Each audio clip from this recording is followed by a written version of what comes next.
Bonjour à tous Miarabantsika rehetra et encore une fois bienvenue. dia tonga soa indray isika. C'est ma joie d'être parmi vous. Tena mbola fifaliana ho any miaraka aminareo a. C'est ma joie de voir le Saint-Esprit agir, Dia parler fifaliana ihany koa moa ny atsapako hoe miasa amin'ny fanahy masina sy miteny izy au travers de la parole de Dieu. amin'ny alalan'ny tenin'Andriamanitra. Je crois que nous, les serviteurs de Dieu, Dia mino hoe isika mpanompon'Andriamanitra devons aimer la parole de Dieu plus que toute autre chose. tokony ho tia ny tenin'Andriamanitra mihoatra noho ny zavatra rehetra isika mpanompon'Andriamanitra. Donc, nous allons continuer sur ce que nous sommes arrêtés hier. Dia hanohy teo amin'izay nijanonantsika omaly isika. Et au fait, quand nous parlons de l'évangile, Hitanareo rehefa miresaka ny antsoina hoe filazantsara isika, nous, les serviteurs de Dieu, isika mpanompon'Andriamanitra, nous sommes les premiers dia isika no voalohany, à devoir vivre la réalité de l'évangile. isika no tokony hiaina ny voalohany ny famarinany filazantsara, C'est un défi. satria fanambo atsika izany. J'ai mentionné un verset hier ou avant-hier Nisy andinitsoratra masina izay nitononiko malina fakimaly où l'apôtre Paul dit « Suivez-moi comme moi je suis Christ ». izay niteny Paoly apôstôly hoe manahafa manaraha ny Kristy tahaka ny anarahako an Kristy. Et je crois que cette parole de Dieu doit s'attribuer à chacun d'entre nous. Ary izany tenin'Andriamanitra izany koa dia tsapako hoe mila raisitsika tsirairay avy, Et que nous sommes appelés à dire la même chose que Paul. ary isika ihany koa dia tokony afaka hiteny teny tahaka izany tahaka ny Paoly. Nous avons la responsabilité d'un troupeau Satria tsika nomena andraikitra hitandrina ondry, et nous sommes appelés à pouvoir le dire ary isika dia manana andraikitra ilaza amin'izy ireo avec assurance, avec humilité, amin'ny fahazahoanantoka tanteraka amin'ny fanetretena, appeler le peuple de Dieu à nous suivre hiantso ny vahoakan'Andriamanitra hanaradia antsika, parce que nous suivons Christ. satria isika efa manaraka an'i Jesosy raha teo. Paul n'a pas dit juste suivez-moi. I Paoly tsy niteny fotsiny hoe manaraha, Il a dit suivez-moi comme moi je suis Christ. fa hozy izy hoe manaraha ianareo tahaka ny anarahako an Kristy.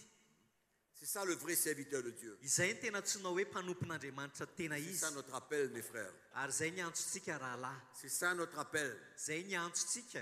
Les vrais serviteurs de Dieu Ny tena mpanompon'Andriamanitra qui marina peuvent se tenir devant le peuple de Dieu, dia afaka mijoro eo alohan'ny vahoakan'Andriamanitra izy, être un exemple, être un modèle, ohatra azo alay tahaka modely, et de pouvoir dire suivez-moi comme moi je suis Christ. dia afaka miteny ianao hoe manaraha tahaka ny anarahako an Kristy. Et que le peuple de Dieu puisse ressentir Ary ny vahoakan'Andriamanitra ihany koa dia atsapa hoe que ça vient du profond de notre cœur avy any anaty laliny fotsika tokoa izany, et que c'est réel. ary tena zavatra marina. Vous savez, souvent, même nous les pasteurs, les serviteurs de Dieu, même les chrétiens, Hitanareo matetika isika mpanompon'Andriamanitra na ny kristianina koa aza, nous voulons confesser la parole de Dieu pour que ça devienne réel dans notre vie. isika te hanonona tenin'Andriamanitra fotsiny eo vavantsika mba hoe ho tonga tanteraka eo amintsika zany. Mais il y a un temps où j'ai réalisé Fa tamin'ny fotoana anankiray natsapako que les milliers de fois que je pouvais confesser quelque chose, hoe na hanonona tenin'Andriamanitra manarivony ary mais que ce n'était pas réel dans ma vie. kanefa raha tsy tena marina eo amin'ny fiainako zany. C'est pourquoi l'œuvre de Christ en nous, l'œuvre de l'Esprit dans notre vie, Zay mahatonga hoe ny asan'ny Kristy ao anatsika, ny asan'ny fanamasina ao anatsika, est la seule chose qui peut témoigner à notre cœur dia zay rery ihany no afaka vavolombelona ao anatin'ny fotsika que nous suivons Christ comme il nous le demande. hoe tena manaraka ny Kristy arak'ilay takiany tokoa ve isika. Vous savez, quand nous lisons la parole de Dieu, Hitanareo rehefa mamaky ny tenin'Andriamanitra isika, personnellement, tena hoe amiko manokana je veux expérimenter les choses que je lis. dia tena tiako hiainana mihitsy ny zavatra izay vakiako. Je veux pouvoir m'associer Te hifandray aho à ce que la parole de Dieu demande. araky ny takiany tenin'Andriamanitra amiko. Pendant longtemps, j'ai joué le jeu. Nandritra ny fotoana ela ohatrany hoe ny lalao Mais il fut un temps, fa nisy fotoana où j'ai réalisé que j'avais besoin de vivre la parole de Dieu tena natsapako mihitsy hoe tena mila iainako ty tenin'andriamanitra ty et que je voulais davantage m'associer ary hatrany ty hifandray ahy à ce que la parole de Dieu me demande. arak'izay takin'ny tenin'andriamanitra amiko Et je veux lire la parole de Dieu dia amaky ny tenin'andriamanitra aho et me voir. dia ty ahita ny teny ny toetrako aho Je veux me voir dans la parole de Dieu. tiako hita ny toetrako amin'ny alalan'ny tenin'andriamanitra Est-ce que vous réalisez que les épîtres de Paul takatrareo ve ny epistilyn'ny paoly étaient en grande partie un témoignage de sa vie, dia ny ampahambetsaka indrindra ao amin'ny epistily soratany a dia miresaka mahakasika ny fiainany de son expérience, ny lalana ny lalovany de tout ce qu'il a vécu? ny zavatra ny ainany Quand vous lisez les épîtres de Paul, rehefa mamaky ny epistiliny soratan'ny paoly isika vous pouvez voir son parcours. dia hitantsika ny lalana ny lalovan'ny paoly Ce n'était pas simplement des paroles, ary tsy tenenina fotsiny iny a mais c'était sa vie. fa tena fiainany mihitsy Et souvent, il se réfère à lui-même dans ses épîtres. ary ao anatin'io epistily io dia ohatrany hoe izy mihitsy a no voasoratra ao anatin'izany Il parle où il a traversé miresaka izy hoe tahaka izao ny lalana nandalovany toutes les épreuves, les difficultés, les oppositions, ny fanoherana ny fasarotana ny fisedrana et surtout comment il a réagi. ary a indrindraindrindra ao anatin'izany dia hoe nanahoana ny fonina ny loanany Ce qui zany était important pour lui, c'est comment vivre ces moments. tena ny zava-dehibe tamin'izany dia ohatrany ahoana ny miainany an'ireny fotoany ireny Et il nous enseigne les voies de Dieu, dia mampianatra antsika mihitsy izy hoe ohatrany ahoana ny tokony ho lalan'andriamanitra souvent au travers de son expérience, tena amin'ny alala matetika amin'ny alalan'ny lalana ny lalovan'ny de paoly la révélation qu'il avait reçue, ny fanambarana izay voarainy et il avait décidé de vivre la réalité de cette révélation. dia izy mihitsy nanapa-kevitra tena iaina ny famarinana izany fanambarana izany Donc c'est ça que nous sommes appelés. ary tahaka an'izany koa no Et iantsonantsika nous voyons dans les épîtres dia hitantsika ao amin'ny epistily des vrais serviteurs de Dieu, hoe tena mpanompon'andriamanitra des vrais appels, tena antso tena izy des hommes qui parlaient, ireo lehilahin'andriamanitra izay miteny mais qui vivaient aussi ce qu'ils disaient. fa tena hoe miaina ihany koa ny zavatra alokon'ny vavany Mes frères et sœurs, raha lasy anabavy Dieu ne cherche pas seulement des bons prédicateurs. andriamanitra tsy mitady fotsiny hoe olona mahay mitory teny Dieu cherche des hommes, fa andriamanitra mitady olona des vrais serviteurs. tena hoe mpanompo tena izy Et c'est ça que je voudrais partager un petit peu avec vous ce matin, ary izay ny tiako zaraina kely aminareo amin'ity marain'ity parce que le chemin que Dieu nous demande de prendre, satria ny lalana izay takiany tompo andehanantsika le chemin de la croix, dia lalany hazo fijaliana le message de la croix dans notre vie, ny afatry ny hazo fijaliana eo amin'ny fiainantsika c'est pour plusieurs raisons. dia misy antony maro ny anton'izany Nous nous posons la question, pourquoi la croix? dia mametra-panontaniantsika hoe fa maninona ny hazo fijaliana Pourquoi le Seigneur nous demande à prendre notre croix? fa maninona andriamanitra mitaky amintsika hoe mila mitondra ny hazo fijaliantsika isika Nous avons vu comment c'était important dia hitantsika nefa na zava-dehibe an'izany pour teo nous aloha transmettre la vie de Christ. hoe mba ahafahantsika mampita amin'ny fiainan'i kristy Dans notre partage, notre prédication, amin'ny alalan'ny torotentsika na ny fizarana izay ataontsika nous pouvons comparer ça au ministère de l'Esprit, dia afaka apitahantsika zany amin'ny asa fanompon'ny fanamasina la vie de Christ en nous. ny fiainan'i kristy eo amintsika J'ai mentionné ce texte hier après-midi.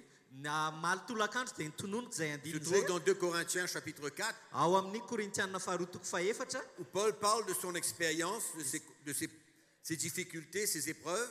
dia paoly moa tamin'izany resaka mahakasika ny lalana ny lalovany a ny fisedrana ny lalovany a Et il fait mention dia nitsindriny tsara hoe dans le verset 11, ao amin'ny andininy fa raiky ambin'ny folo pardon, le verset 10, andininy fafolo a il dit, portons toujours avec nous dans notre corps, 2 Corinthiens chapitre 4, korintianina faharotoko faefatra andininy fafolo oui il dit, portons toujours avec nous dans notre corps la mort de Jésus, afin que la vie de Jésus soit aussi manifestée dans notre corps. ozy izy mitondra ny fahafatesan'i jesosy mandraka hariva amin'ny tena izahay mba aseho amin'ny tenanay koa ny fiainan'i jesosy Donc il est en train d'expliquer comment il expérimente une mort afin que la vie de Jésus soit manifestée à travers lui. dia ohatra hoe manazava zany Paoly hoe mitondra fahafatesana mandrakariva ao amin'ny teny izy a mba ahafahany fiainan'i Jesosy ihany koa afaka hiampita amin'ny alalany.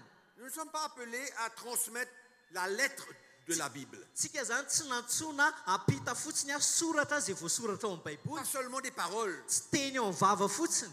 Non. Tsy zay. Mais le ministère de l'Esprit, Faniasa la vie de Christ à travers nous. Ny faniasa fanompony fanamasina dia le fiainan'i Kristy amin'ny alalantsika. Cette vie qui va directement droit dans la profondeur du cœur de l'homme. Izay a le fiainana zay mivantana tonga mivantana ao am-pon'olombelona. Et qui est capable de le confronter, qui est capable de l'emmener à la repentance. Izay anotsikotsina an'ilay olona mandray azy ka hitarika azy ao amin'ny fibebahana. Vous savez, vous pouvez demander à quelqu'un Hitanareo afaka mangataka amin'olona ray nareo hoe qu'il a besoin de se repentir parce que la parole de Dieu demande. mila mibebaka ianao satria zay ny takiany tenin'Andriamanitra. Et souvent, il n'arrive pas. Kanefa le olona tsy mety mavita an'izany. Mais quand il entend le message, Fa rehefa maheno an'ilay hafatra la izy, parole de Dieu, ilay tenin'Andriamanitra manifestée à travers la vie de Christ, izay niasa tao aminy tamin'ny alalan'ilay fiainan'i Kristy tao le aminy, ministère de l'Esprit, niasa fanompony fanamasina, cela lui va droit au cœur. dia tonga dia mitsatoka ao am-pon'ilay olona le C'est izy. ça qui le permet par la suite de répondre à l'évangile. Ary izay avy eo a mahatonga an'ilay olona afaka maly a ny antso ny filazantsara. C'est pourquoi nous sommes appelés à être des ministres de l'Esprit. Zay mahatonga hoe isika dia mpisolo tena ny fanamasina. Transporter la vie de Christ Izany hoe isika zany a no ivoahan'ny fiainan'i Kristy au travers de l'évangile. amin'ny alalan'ny filazantsara. Et c'est cette vie que nous avons besoin de transmettre. Dia izay fiainan'izay a tokony hampitatsika. Et ça, c'est une raison pour nous Ary zay dia antony lehibe ho de antsika prendre notre croix. hoe hitondratsika ny hazo fijaliantsika. Parce qu'à travers la souffrance et la mort, il y a la vie. Satria amin'ny alalan'ny fijaliana sy ny fahafatesana no misy fiainana. Et ça, c'est la première raison. Nous avons vu ça hier. Zay no antony voalohany efa hitantsika maly moa zay a. Et puis, ouvrez votre Bible avec moi dans 1 Pierre chapitre 4. Dia vakio ny baibolinao amin'ny Petera voalohany a toko faefatra. La deuxième raison pourquoi nous avons besoin de prendre cette croix, Ny antony faharoa hoe fa maninona isika no tokony handray ny hazo fijaliantsika. et nous avons commencé à parler là-dessus hier, Dia efa nanomboka andresantsika moa zay maly. c'est pour que nous puissions vivre une vie sainte. Mba ahafahantsika ihany koa miaina fiainana ampamasinana. Libérés du péché. Afaka ny amin'ny fahotana. Et ouvrons notre Bible dans 1 Pierre chapitre 4. Petera voalohany toko faefatra. Nous allons voir le même texte que nous avons lu hier dans Hébreux chapitre 12. Dia hitantsika ihany koa zany a ilay teny a zay efa vakintsika maly ao amin'ny Hébreo toko faharoambin'ny folo. Vous vous souvenez de Hébreux chapitre 12? Tadidinareo tsara ve le Hébreo toko faharoambin'ny folo? Vous voulez qu'on le mentionne encore? Mbola tianareo vakiana ve le izy? Au verset 4, Hébreo a toko faharoambin'ny folo andininy faefatra. après que l'auteur nous demande de fixer nos regards sur Jésus, Ny teny moa mpanoratra maly hoe aoka isika hibanjina an Jesosy tompontsika. comment il a souffert, comment il a accepté la mort. Hoe nanahoana ny fiaretan'izany Jesosy zany sy neken'ny fahafatesana. Pour terminer au verset 4, Dia namaranantsika azy teo amin'ny andininy faefatra hoe et le dire, vous n'avez pas encore résisté jusqu'au sang en luttant contre le péché. dia hoy zay ianareo tsy mbola nanohatra ny ady tamin'ny ota hatramin'ny fahalatsahan-draha. En d'autres mots, il vient dire, Dia amin'ny teny hafa ohatra ny hoe te hilaza izy hoe vous n'avez pas été disposé de mourir au désir de votre chair hoe nanareo azy ozy izy tsy vonona akory a hamono ny filany nofinareo afin d'être libéré du péché. mba ho afaka ny amin'ny fahotana.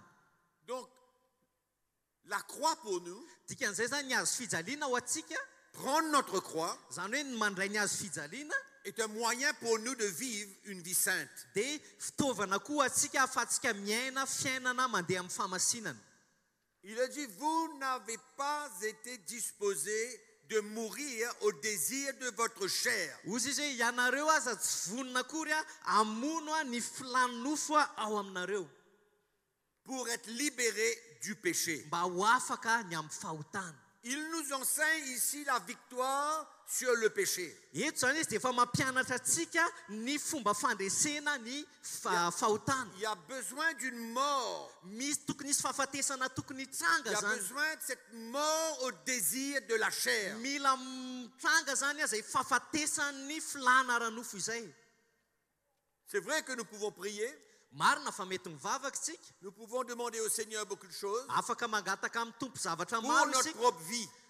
ho an'ny fiainantsika manokana. Mais sans la croix, Kanefa raha tsy eo ny hazo fijaliana, sans ce désir de mourir, raha tsy ao izay faniriana ny ho faty izay à nos désirs, à nos passions, amin'ny fanirintsika sy ny filantsika qui émanent de notre chair, izay avy amin'ny nofontsika nous n'arriverons jamais à être libérés du péché. dia tsy ho afaka ny amin'ny fahotana velively C'est mihitsy pourquoi isika la croix est le moyen pour nous de vivre une vie sainte. izay mahatonga hoe ny azo fijaliana no ahafahantsika miaina amin'ny fiainana feno famasinana Une vie qui plaît à Dieu. ny fiainana izay akasitrahan'ny tompo Je vous ai parlé hier ou avant-hier. ndresaka taminareo maly sa Comment dans faky l'église de Jésus-Christ aujourd'hui, hoe ao amin'ny fiangonan'i jesosy kristy ankehitriny les pasteurs, ny les pasteur chrétiens, ny kristianina ils divorcent. dia misara-panambadiana Et je me pose la question, je dis comment? dia mametra-panontaniana fa ahoana ary Qu'est-ce qui se passe pour emmener un homme à se séparer de sa femme en tant qu'un enfant de Dieu? fa maninona misy lehilahy na vehivavy efa zanak'Andriamanitra nefa mbola mahavita misaraka amin'ny vadiny Ma conclusion est la conclusion de la parole de Dieu. dia ny famitianako azy dia ny tenin'Andriamanitra no amitianako azy C'est que ce frère hoe io rahalahy io a qui veut quitter sa femme et prendre une autre, izay te hisaraka amin'ny vadiny ka haka olo-kafa il n'est pas prêt à mourir au désir de sa chair. dia tsy vonona izy a ho fatiny amin'ny filany nofiny Il n'est pas prêt à perdre sa vie pour sa femme. tsy vonona izy a averiny aigny ho an'ny vadiny Il n'est pas prêt à prendre sa croix. ary tsy vonona ihany koa izy a handray ny azo fijaliana Quelqu'un qui veut prendre sa croix, il sera libéré de son péché. satria ny olona anankiray izay te handray ny azo fijaliana dia afaka ny amin'ny ota izy Parce qu'il va mettre à mort les désirs de sa chair, ses Satria- passions, ses désirs. satria ny filany sy ny faniriana dia ataony maty zany C'est ça la raison. izay ny tena antony Donc on trouve d'autres raisons pour nous libérer de cette femme. dia lasa mitady fomba hafa isika hoe ohatrany ahoana re ny alako amin'ity vadiko ty Être attiré vers une autre. dia lasa ny hafa indray ny manintona azy Et on n'est pas prêt à mourir à cette chair. dia tsy vonona mihitsy isika hamono ny nofontsika Et on se lance dans toutes sortes d'expériences. dia lasa manandrana andrana maro isan-karazany C'est isika pourquoi la croix est importante pour une vie sainte. izay mahatonga hoe ny azo fijaliana dia tena zava-dehibe raha te hanana fiainana feno Et les famasinana isika chrétiens ne réalisent pas les conséquences spirituelles d'un divorce. ary tsy takatry ny olona mihitsiny a ny fiatraika ny ara-panahy zany hoe fisaraha-panambadiana zany Non pas seulement le brisement qui se passe dans la famille avec les enfants, etc. tsy miresaka fotsiny tsika ny ratra zay misy eo anivon'ny zaza sy eo amin'ilay ankohonana Mais manokana les conséquences spirituelles. fa ny fiatraikan'izany ara-panahy koa tsy takatry sika Comment Dieu voit cet homme? hoe manahoana ny fijerin'Andriamanitra n'io lehilahy io manomboka eo Comment Dieu voit hoe ahoana ny même cette femme? ahoana ny fomba fijerin'Andriamanitra n'ilay vehivavy Il faut lire la parole de Dieu, mes frères et sœurs. mila mamaky ny On tenin'Andriamanitra ne va tsika pas raha lasy rentrer anabavy dans ce débat ce matin, tsy resaka hiady hevitra any amin'izany tsika mais amin'ity c'est marainty simplement pour vous faire comprendre fa mba hatakaranareo fotsiny hoe que quand quelqu'un n'est pas capable hoe raha misy olona anankiray tsy mahavita à marcher dans une vie sainte, hoe andeha amin'ny fiainam-pamasinana c'est simplement qu'il ne peut pas, il n'est pas capable de faire mourir les désirs de sa chair. dia tsotra fotsiny hoe tsy vitan'izany any mamono ny filany nofiny Revenons à 1 Pierre, on va voir le même texte, dia jerentsika tsara ao amin'ny petera voalohany a fa même langage, fiteny ray ihany a fisainana ray ihany a ny le hitantsika ao même cœur, anatin'izany le même esprit, fo iray ihany a fanahy iray ihany no la hitantsika même révélation. ary fanambarana iray ihany L'apôtre Pierre dit au verset 1, dia ozy izy ny apôstôly petera ao amin'ny andiny voalohany ainsi donc, koa satria petera voalohany toko ayant faefatra andiny souffert dans voalohany la chair, koa satria niaritra tamin'ny nofo Christ ayant souffert dans la chair, koa satria niaritra tamin'ny nofo i Kristy vous aussi, dia ianareo koa nous, isika zany armez-vous de la même pensée. dia alao mba ho fiadinareo izany Car celui qui a souffert dans la chair fa izay niaritra tamin'ny nofo en a fini avec le péché, dia efa afaka tamin'ny ota afin de vivre, mba tsy handehanany non plus selon les convoitises des hommes, mais selon la volonté de Dieu. mba tsy handaninareo andro sisa iainanareo amin'ny nofo araky ny filan'ny olona intsony fa araky ny sitrapon'Andriamanitra Pierre nous dit, prenons exemple ozy izy paoly hoe alay vohatra izany sur Christ, Kristy ayant souffert dans la chair, izay niaritra tamin'ny nofo armez-vous de la même pensée. dia aoka ozy izy mba ho alainareo koa zany saina izany Car satria celui qui a souffert dans la chair, satria izay niaritra tamin'ny nofo qui a été prêt à crucifier cette chair, izay vonona ny hanao sorona ny nofony zany à mettre à mort les désirs de sa chair, izay amono ny filan'ny nofony il aura fini avec le péché. dia vita ihany koa ny fahotana Et il marchera, il vivra une vie sainte. dia manomboka eo izy hiaina fiainam-pamasinana C'est ça le but de Dieu. ary zay ny tanjon'andriamanitra Depuis le début, hatramin'ny voalohany c'est d'avoir un peuple qui appartient à lui izay anana ny vahoaka zay azy et qui marche une vie sainte. izay mandeha amin'ny fiainam-pamasinana Donc nous pouvons voir maintenant la raison de la croix. dia hitantsika amin'izay zany hoe inona ny antony azo fijaliana Pourquoi Jésus nous demande de prendre cette croix? hoe maninona jesosy mitaky atsika hoe mila mandray ny azo Nous ne pouvons fijaliantsika pas isika continuer à vivre selon les désirs de notre chair. tsy mila tsy afaka mitohitsontsika andeha araka ny filany nofontsika Les passions, ny filantsika les désirs ny faniritsika qui viennent de notre chair. izay avy amin'ny nofontsika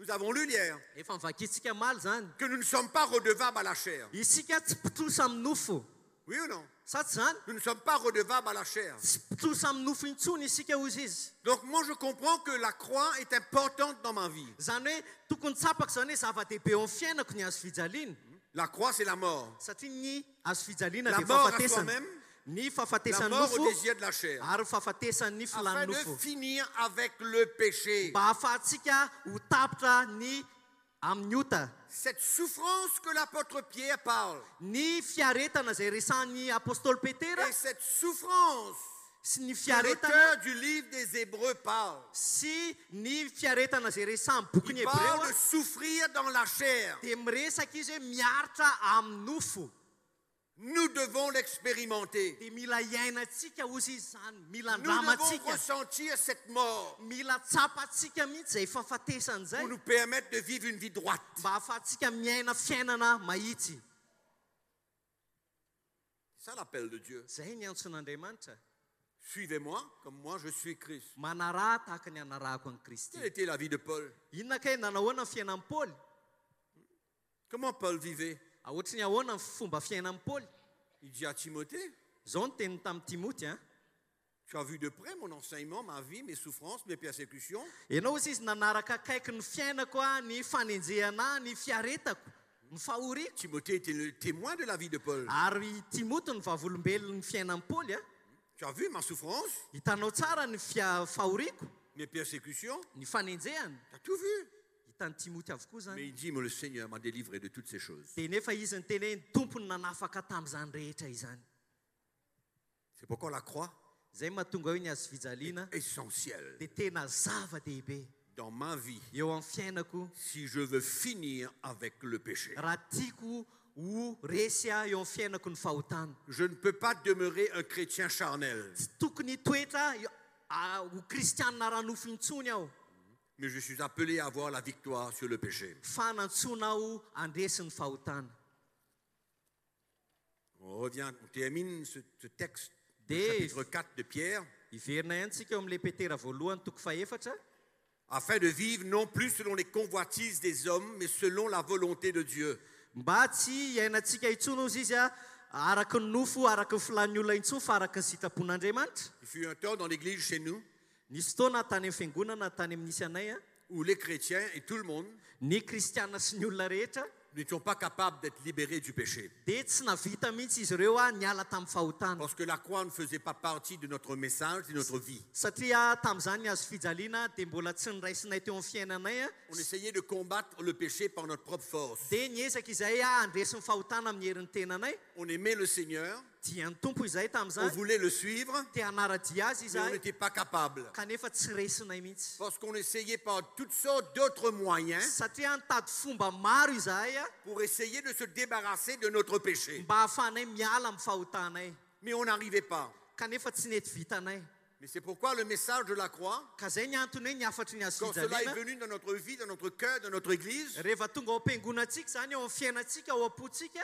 nous voyons de plus en plus que le peuple de Dieu se débarrasse de son péché, dia mahita hatrany isika hoe me manaro ny fahotany koa ny olona ny vahoaka an'andriamanitra marche de plus en plus dans la victoire. ary mandeha hatrany makany amin'ny Et fandresena on comprend cette marche de perfection. ary hitantsika izy mandray an'ilay lala ny fahataterahana Comme l'apôtre Paul lui-même, araka tahaka ny paoly apôstôly mihitsy il marche vers la perfection. izy zay mandeha amin'ny lala ny fahataterahana C'est pourquoi le peuple de Dieu a besoin de vivre cela. zay mahatonga hoe na ny vahoaka an'andriamanitra koa aza tokony hiaina Et souvent, an'izany le peuple de Dieu reste esclave de son péché. fa nefa matetika ny vahoaka an'andriamanitra dia andevy ny Et fahotany au moment donné, il arrive à être découragé parce qu'il ne peut pas s'en sortir. dia amin'ny fotoana anankiray izy tena matsapa-kivy mihitsy satria tsy vitany mihitsy ny mandresy an'izany Il ne connaît pas le chemin de la croix. tsy fantantsiana ny lalany azo fijaliana Il ne comprend pas qu'il a besoin de mourir au désir de sa chair. tsy fantany hoe mila matiny amin'ny filany nofony izy Il ne comprend pas que la grâce de Dieu est présente dans sa vie pour l'aider à s'en sortir. tsy tsapany mihitsy hoe ny fahasoavan'andriamanitra ny eo amin'ny fiainana anampy azy atafavoaka azy amin'izany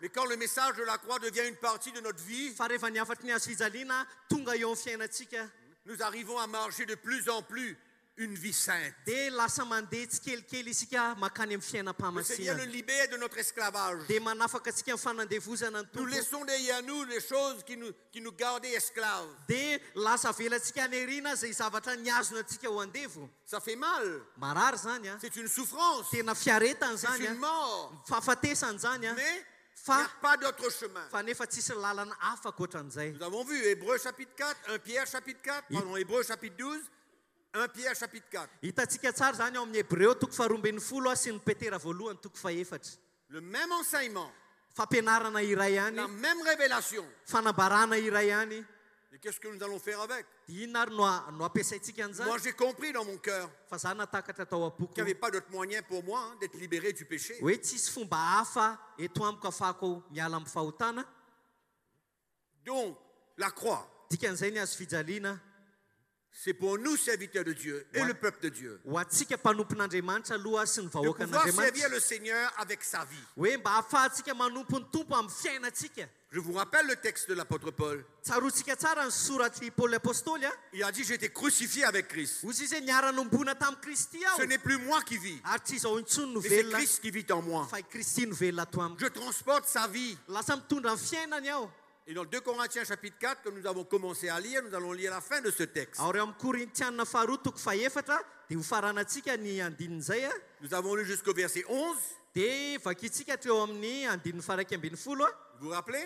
tadidinareo ve Quand nous qui vivons, nous sommes sans cesse livrés à la mort à cause de Jésus, fa izahay izay velona dia atolotra ho amin'ny fahafatesana mandrakariva noho ny amin'ny jesosy afin que la vie de Jésus soit manifestée dans notre chair mortelle. mba aseho ao amin'ny nofonay mety maty koa ny fiainan'i jesosy Ainsi, aseho koa la izy izy mort agit en moi ny fahafatesana ozy izy a miasa mandrakariva ato amiko et la vie agit en vous. dia ny fiainana kosa miasa ao aminareo Nous voyons que l'apôtre Paul parle d'une transmission de la vie de Christ. miresaka zany paoly eo a ny fiampitahany fiainan'i kristy Parce qu'il a été prêt à accepter la mort, satria izy a dia nanaiky a ho faty de mourir à lui-même. maty a ny amin'ny manokana N'oubliez pas Matthieu chapitre 16, ce que Jésus a dit. aza dino tsara ny matotoko fahinina ambin'ny folo zay nylazainy jesosy Si quelqu'un veut me suivre, il a besoin de se renier soi-même, raha misy ozy izy tahanaraka aoka izy andany tenany se renier soi-même, perdre sa vie, andany mourir à tenany lui-même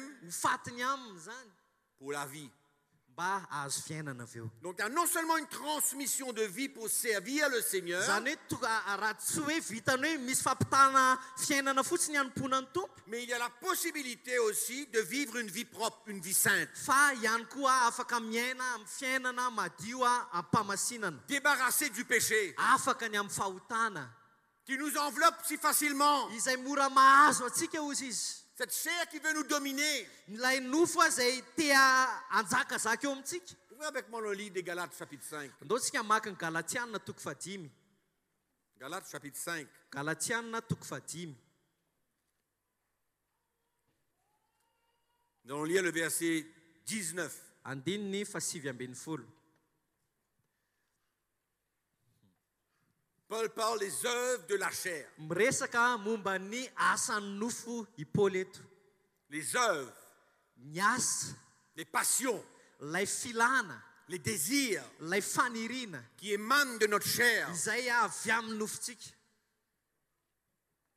Et c'est ça que Dieu veut traiter. Ary io mihitsy ny tian'Andriamanitra amboarina.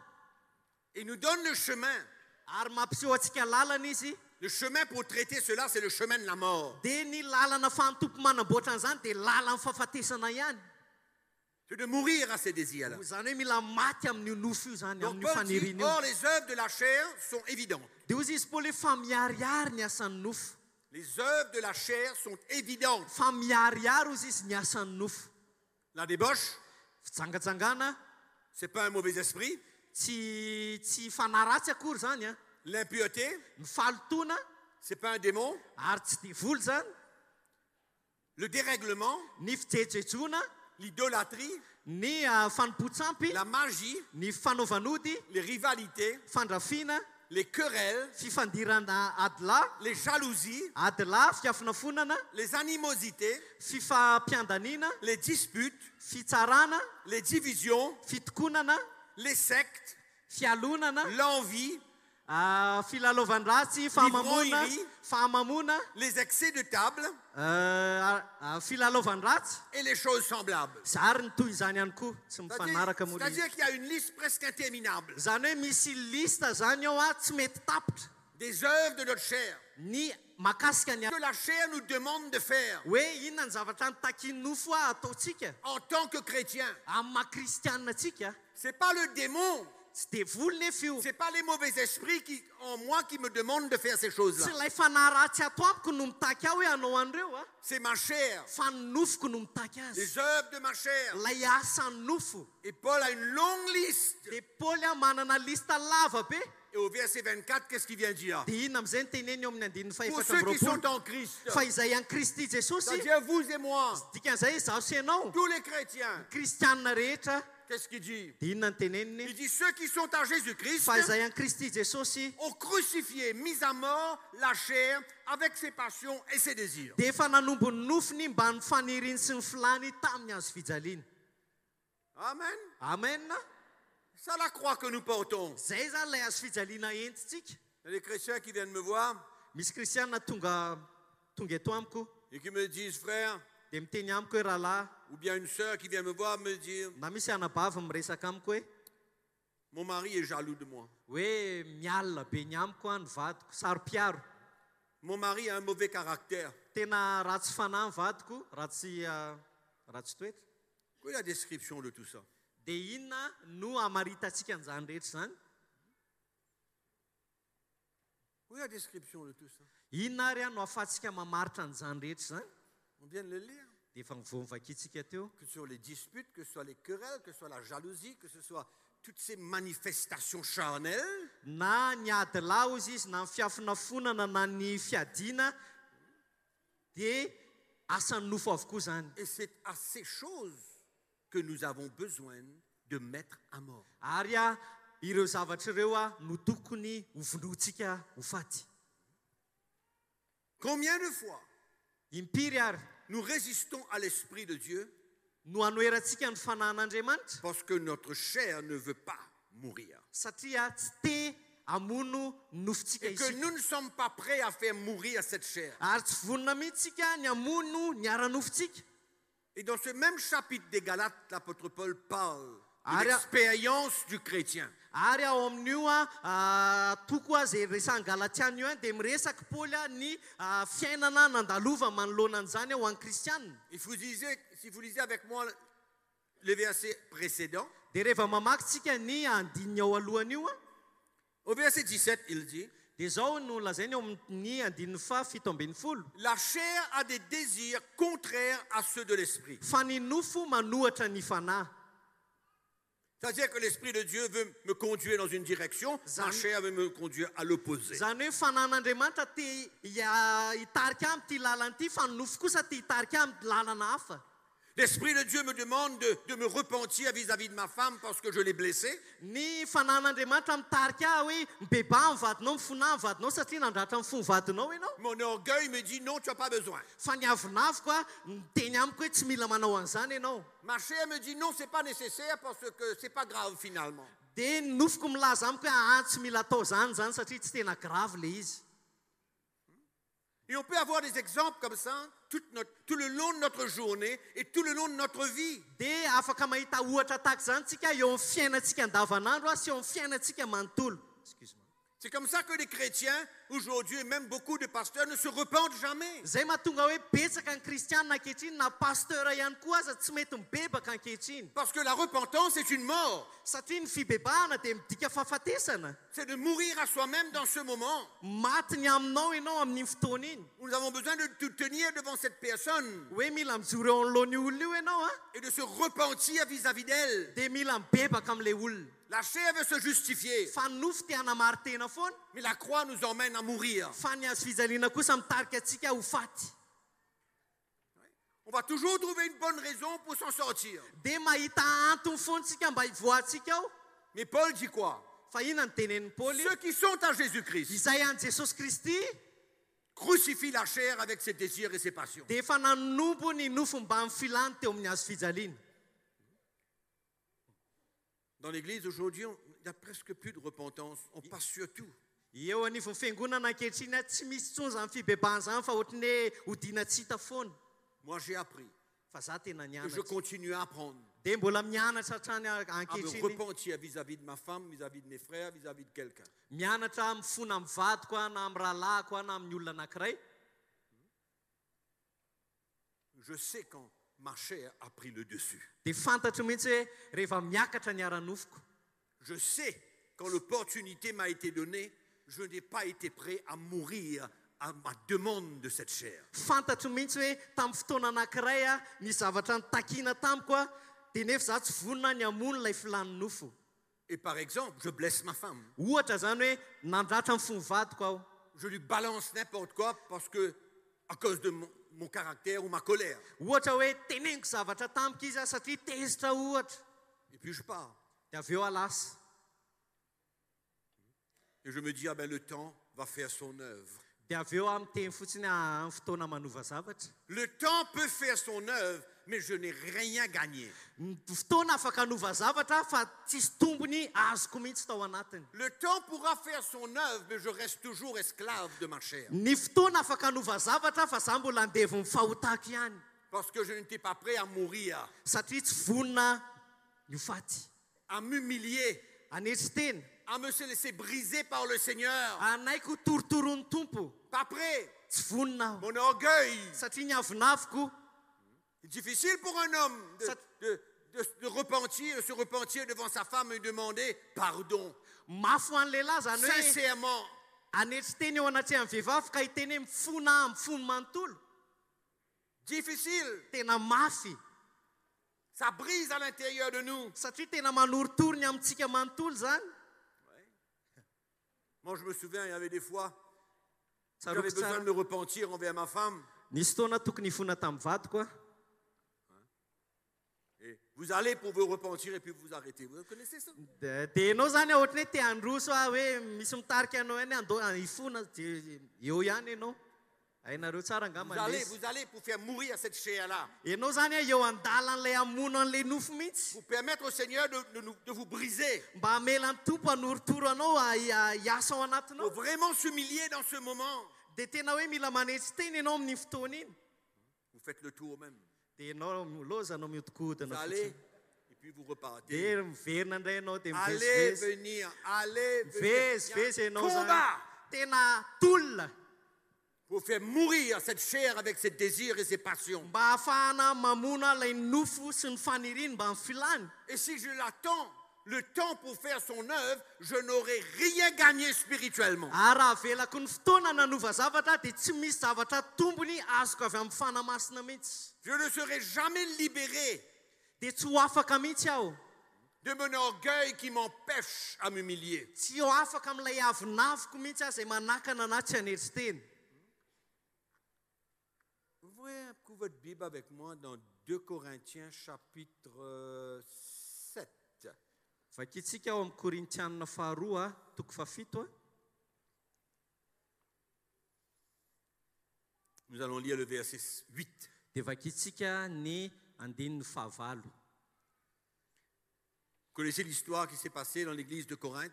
Hainareo tsara angamba ny tantara izay nitranga tao amin'ny fiangonan'ny Korinto, où les Corinthiens avaient accepté le péché au milieu d'eux. izay naneken'ny Korintianina hisy fahotana hanjaka eo anivon'izy ireo zany, Et il n'y avait aucune repentance kanefa tsy nisy fibebahana teo. et le péché demeurait dans l'église. Dia ny nahazo laka teo amin'ny fiangonana ny fahotana. Et l'apôtre Paul a eu à prendre action Dia tsy maintsy niditra nitsehatra zany Paul teo. et emmener le peuple de Corinthe à prendre action avec lui. Dia hitarika ihany koa vahoakan'ny Korinto rehetra mba hiara-napa-kevitra aminy. Et Paul s'attendait Dia niandro mihitsy Paul à ce que les Corinthiens se repentent et s'humilient hoe mba hibebaka tokoa sy haneritry tena ny Korintianina, afin de régler dans l'esprit cette situation. mba ahafahana mamaha ny olana ao amin'ny fanahy.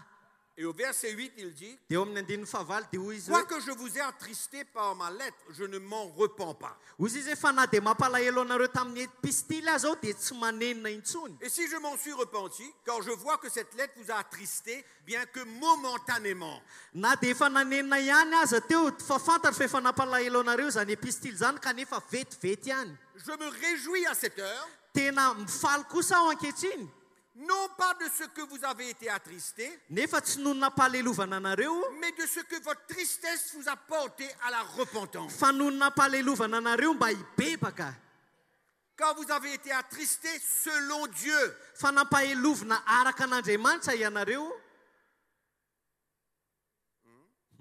Vous avez été attristé selon Dieu, Fa nampahelovana araka an'Andriamanitra ianareo, afin de ne recevoir de notre part aucun dommage. mba tsisy ataonay matiantoka na amin'inona na amin'inona. En effet, la tristesse selon Dieu produit une repentance à salut dont on ne se repent jamais. Fa ny alahelo araka an'Andriamanitra miasa fibebahana ho famonjena tsy anenenana. Tandis que la tristesse du monde produit la mort. Fa miasa ny fahafatesana kosa amin'ny alahelon'izao tontolo izao. Et voici, voilà ce qu'il dit.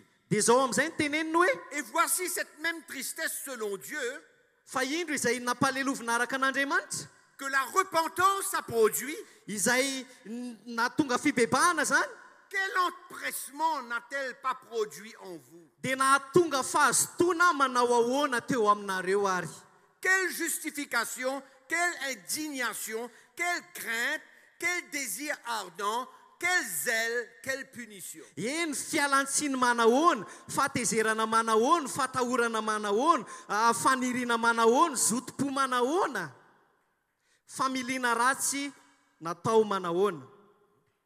Le fruit Ny vokatra, de cette repentance. ny vokatra io fibebahana io dia Et inona? avant de se repentir, Kanefa talohan'izy ireo nibebaka c'est dur. dia tena mafy. Premièrement, il y a besoin d'avoir une tristesse dans notre cœur. Voalohany indrindra aloha tokony hisy alahelo ho teraka any am-potsika. Ouvrez votre Bible avec moi dans Psaume 51.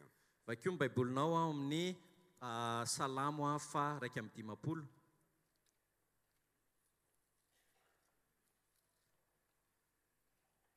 Vous connaissez l'histoire de David Hainareo tsara ny tantaran'ny Davida qui avait péché. izay nanota.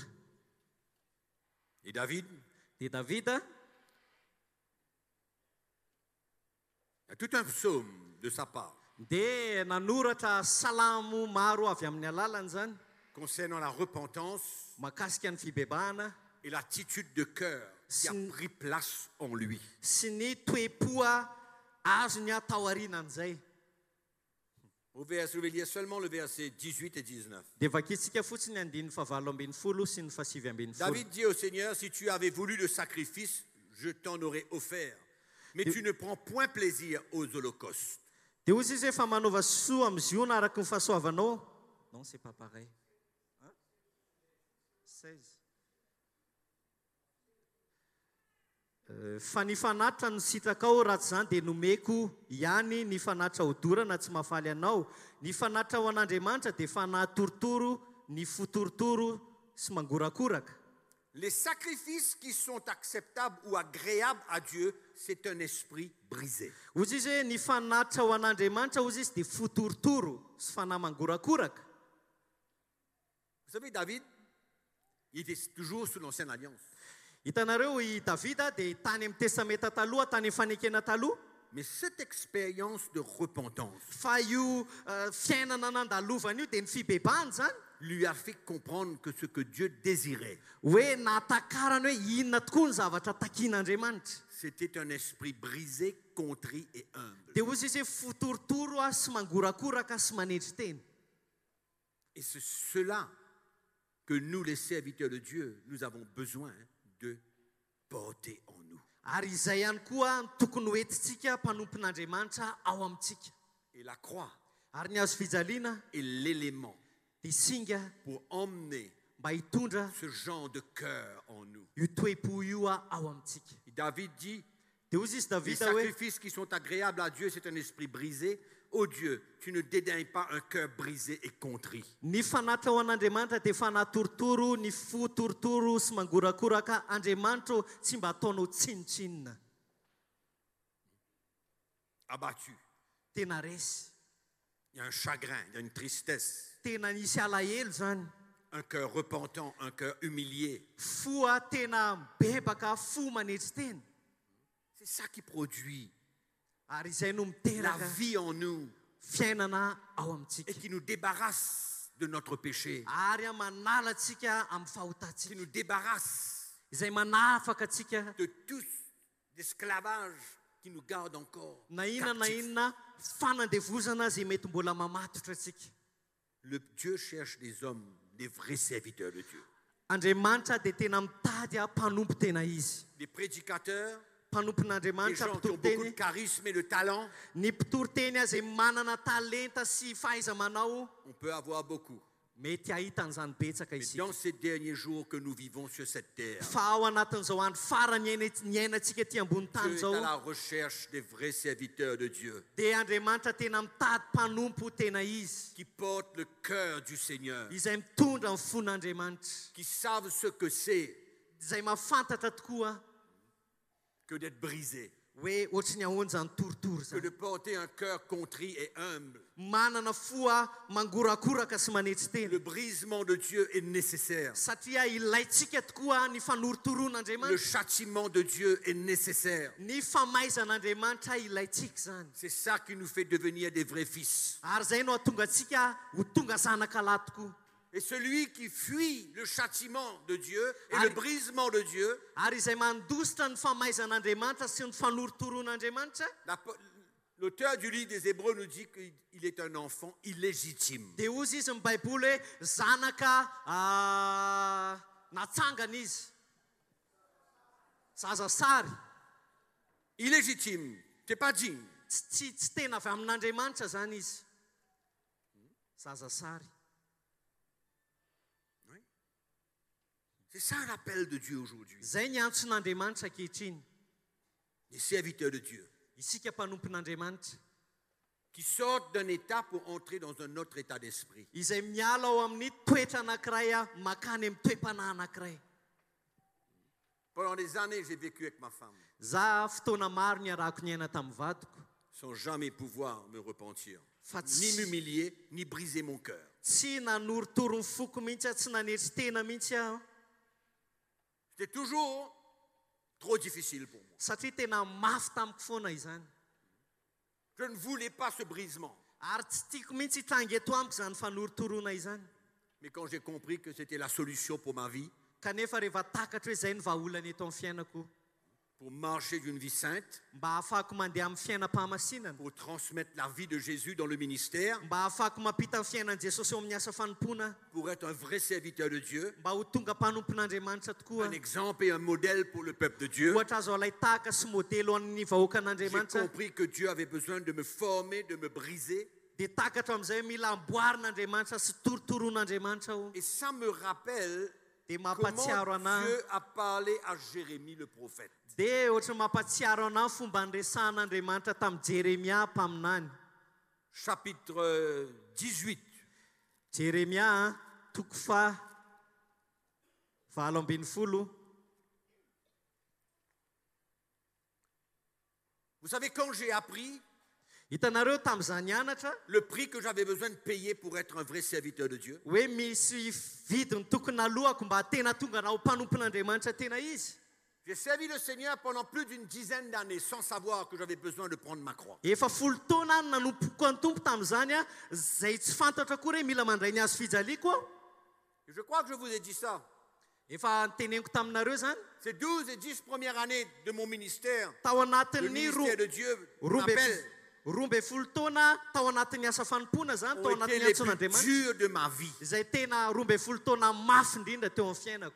Bagarre, Satria nisy ady, conflit, tolona, dureté de cœur, nisy famafisam-po, division. nisy fisarahana. Le soir, à 1h du matin, je prenais le couloir, je marchais, je ne savais pas quoi faire. Amin'ny ray maraina dia mandehandeha amin'ny couloir tsy hitako zay atao. Je n'avais aucune solution. Satria tsy manana vahaolana, tsy mahita Je vahaolana. savais que moi, à mon réveil le lendemain matin, ma journée allait être une journée bien difficile. Dia fantatro tsara mihitsy hoe raha ifo maraina dia fantatro hoe andavanandro tena ho mafy ty andavanandro. Mais je n'avais aucune solution. Fa tena tsy nahita vahaolana aho. Pourtant, je prêchais l'évangile. Kanefa zany toro Et à filazantsara. l'intérieur de moi, il y avait un grand vide. Ary nefa tao anatiko tao nisy banga be. Je n'étais pas heureux. Tsy faly aho. J'étais hypocrite, Ary ny tsara velatsy. orgueilleux, Niavinavina. me croyant tellement fort et grand. Nieritseritra hoe zany lehibe sy mahery. J'avais fait une année d'école biblique.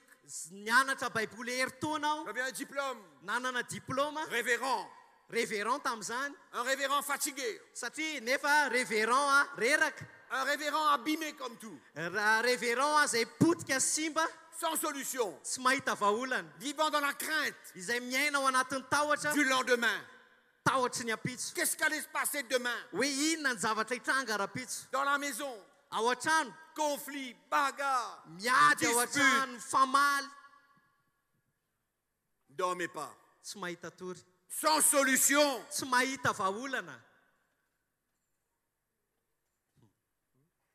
Jamais compris Tsy takatro mihitsy. pendant 12 ans Nandritry ny 12 que taona. Dieu avait besoin Hoe de me passer dans la machine. Andriamanitra kay mila manamboatra anao anaty machine. Qu'il voulait me former, qu'il voulait me briser, Tia hanamboatra ahy izy, tia hanorotoro ahy izy. qu'il voulait m'humilier Tiany aho anetsy tena. jusqu'à ce qu'on ressente qu'on n'a plus de force, Mandrapahatsapa antsika hoe tsisy hery intsony isika. mais qu'on se confie dans l'éternel. Vous Kanefa ny hiantoraka any amin'ny tompo. savez, quand vous n'êtes pas dans la main de Dieu et que vous ne prenez pas ce chemin de la croix, vous croyez que vous êtes capable de tout. Hitanareo rehefa tsy eo an-tanan'Andriamanitra ny fiainanareo nefa ihany koa tsy eo amin'ny lalany hazo fijaliana dia mieritreritra isika hoe haitsika ny zavatra rehetra. Et dans l'ignorance, Kanefa ao anatin'ny tsy fahafantarana, dans nos combats, dans nos pleurs, ao anatin'ny tomantsika sy ny dans nos aditsika, luttes, dans nos divisions, ao anatin'ny tolona zay misy atsika sy ny fisarahana zay misy atsika, on cite le verset de Philippiens 4, « Je peux tout en celui qui me fortifie ». dia tonontsika le ao amin'ny Filipiana 4:4 hoe mahery mahay ny zavatra rehetra amin'ny alalan'ilay mampahery ahy. Je peux tout, Mahay ny zavatra rehetra aho, je suis fort. mahery aho. Mais la parole de Dieu nous dit que ta force n'est que faiblesse. Fa ny baiboly dia milaza hoe ny herinao izy dia tonga fahalemena ihany. Mais c'est dans ta faiblesse que tu expérimentes la force de Dieu. Fa ao anatin'ny fahalemenao izy no hanandramanao ny herin'Andriamanitra. Mais l'évangile du 21e siècle ne nous dit pas ces choses-là. Fa ny filazantsara ty amin'ny taona fa 20 tsy milaza an'izany. L'évangile du 21e siècle nous dit qu'en tant que pasteur et serviteur de Dieu, je suis fort et je suis capable de tout. Je suis fils du Très-Haut, je possède toutes choses. Fa ny filazantsara ankehitriny dia milaza hoe za mpanompon'Andriamanitra lehibe, haiko atao ny zavatra rehetra, zavatra rehetra, ary mahay manao ny zavatra rehetra aho. Les nations m'appartiennent, Firenena rehetra, je suis fils du Très-Haut, ary za zanaky ny avo indrindra. et en même temps, Dia ao anatin'izay ihany koa, je pleure tous les soirs. tomany isaky ny hariva, Je dis ce qu'il ne faut pas dire à ma femme. ary miteny ihany koa zay tsy tokony tenenina amin'ny vadiko. Je suis brutal, mahery-setra aho, je suis hypocrite, mitsara velatsy, je suis orgueilleux, ary miavinavina, je suis charnel, ary anofo, mais je peux tout par celui qui me fortifie. kanefa ny aho mahay zavatra rehetra amin'ny alalan'ilay mampahery ahy. Et plus j'allais, plus le trou devenait grand et profond. Ary arakaraka ny andro soa koa dia melalina le lavaka. Sans solution. Tsy misy vahaolana. Sans solution. Tsisy vahaolana. Jérémie 18, Jeremia toko 7:20. verset 1. Andininy La voalohany. parole me fut adressée à Jérémie de la part de l'Éternel en ces mots. Izao ny teny tonga tamin'i Jeremia avy tamin'i Jehova. Lève-toi et descends dans la main du potier. Mitsangana ka midina ho any amin'ny tranon'ny mpanefy tamin'ny manga. Là, je te ferai entendre mes paroles. Ary any no ampandrenesako anao ny teniko. Je descendis dans la maison du potier, Dia nidina tany amin'ny tranon'ny mpanefy tamin'ny manga aho. et voici, il travaillait sur un tour. Ary indro nanao ny asany teo akodina fanaovana izy. Le vase qu'il faisait ne réussit pas. Ary simba ny vilany ataony araky ny mazana. Comme il arrive à l'argile dans la main du potier, Miseho ny tamangy ny atanan'ny mpanefy. il refit un autre vase, Dia ataony vilany hafa indray. tel qu'il trouva bon de le faire. Araka izay tiany mpanefy tamin'ny manga anaovana Et azy. la parole de l'Éternel me fut adressée en ces mots. Dia tonga tamiko ny tenin'i Jehova hoe, Ne puis-je pas agir envers vous comme ce potier, maison d'Israël, dit l'Éternel? moa tsy mahazo manao aminareo toy ny ataon'ny mpanefy tamin'ny manga ity va aho, ry taranak'Israely? Voici comme l'argile est dans la main du potier, ainsi vous êtes dans ma main, maison d'Israël. Indro toy ny tamin'ny manga eo atanan'ny mpanefy azy, dia toy izany ianareo atanako ry taranak'Israely. Il dit, soudain je parle sur une nation, j'arrache, je détruis. Ndray ozy izy vetivety aho dia milaza ny firenena sy fanjakana ngotako. Sy azerako ary arovako, oravako. L'argile dans la main du potier. Ny tamin'ny manga eo atanan'ny mpanefy azy. Et le potier fait le vase. Ary ny mpanefy manao an'ilay tamin'ny manga, Il manao an'ilay regarde, vilany. il trouve que c'est pas bon. Dia ilay mpanefy ozy izy mahita hoe tsy tsara izany. Et il manie l'argile Dia simbaindray ilay tamin'ny manga, jusqu'à qu'il soit satisfait. mandrapatonga azy ho afa-po. Et le Seigneur dit, voici, Dia ozy izy ny tompo hoe tahaka an'izany ihany koa. de même que l'argile est dans la main du potier, vous êtes dans ma main. Tahaka ny tanimanga izay eo an-tanan'ny mpanefy azy, nareo ihany koa tokony tahaka izany eo an-tanako.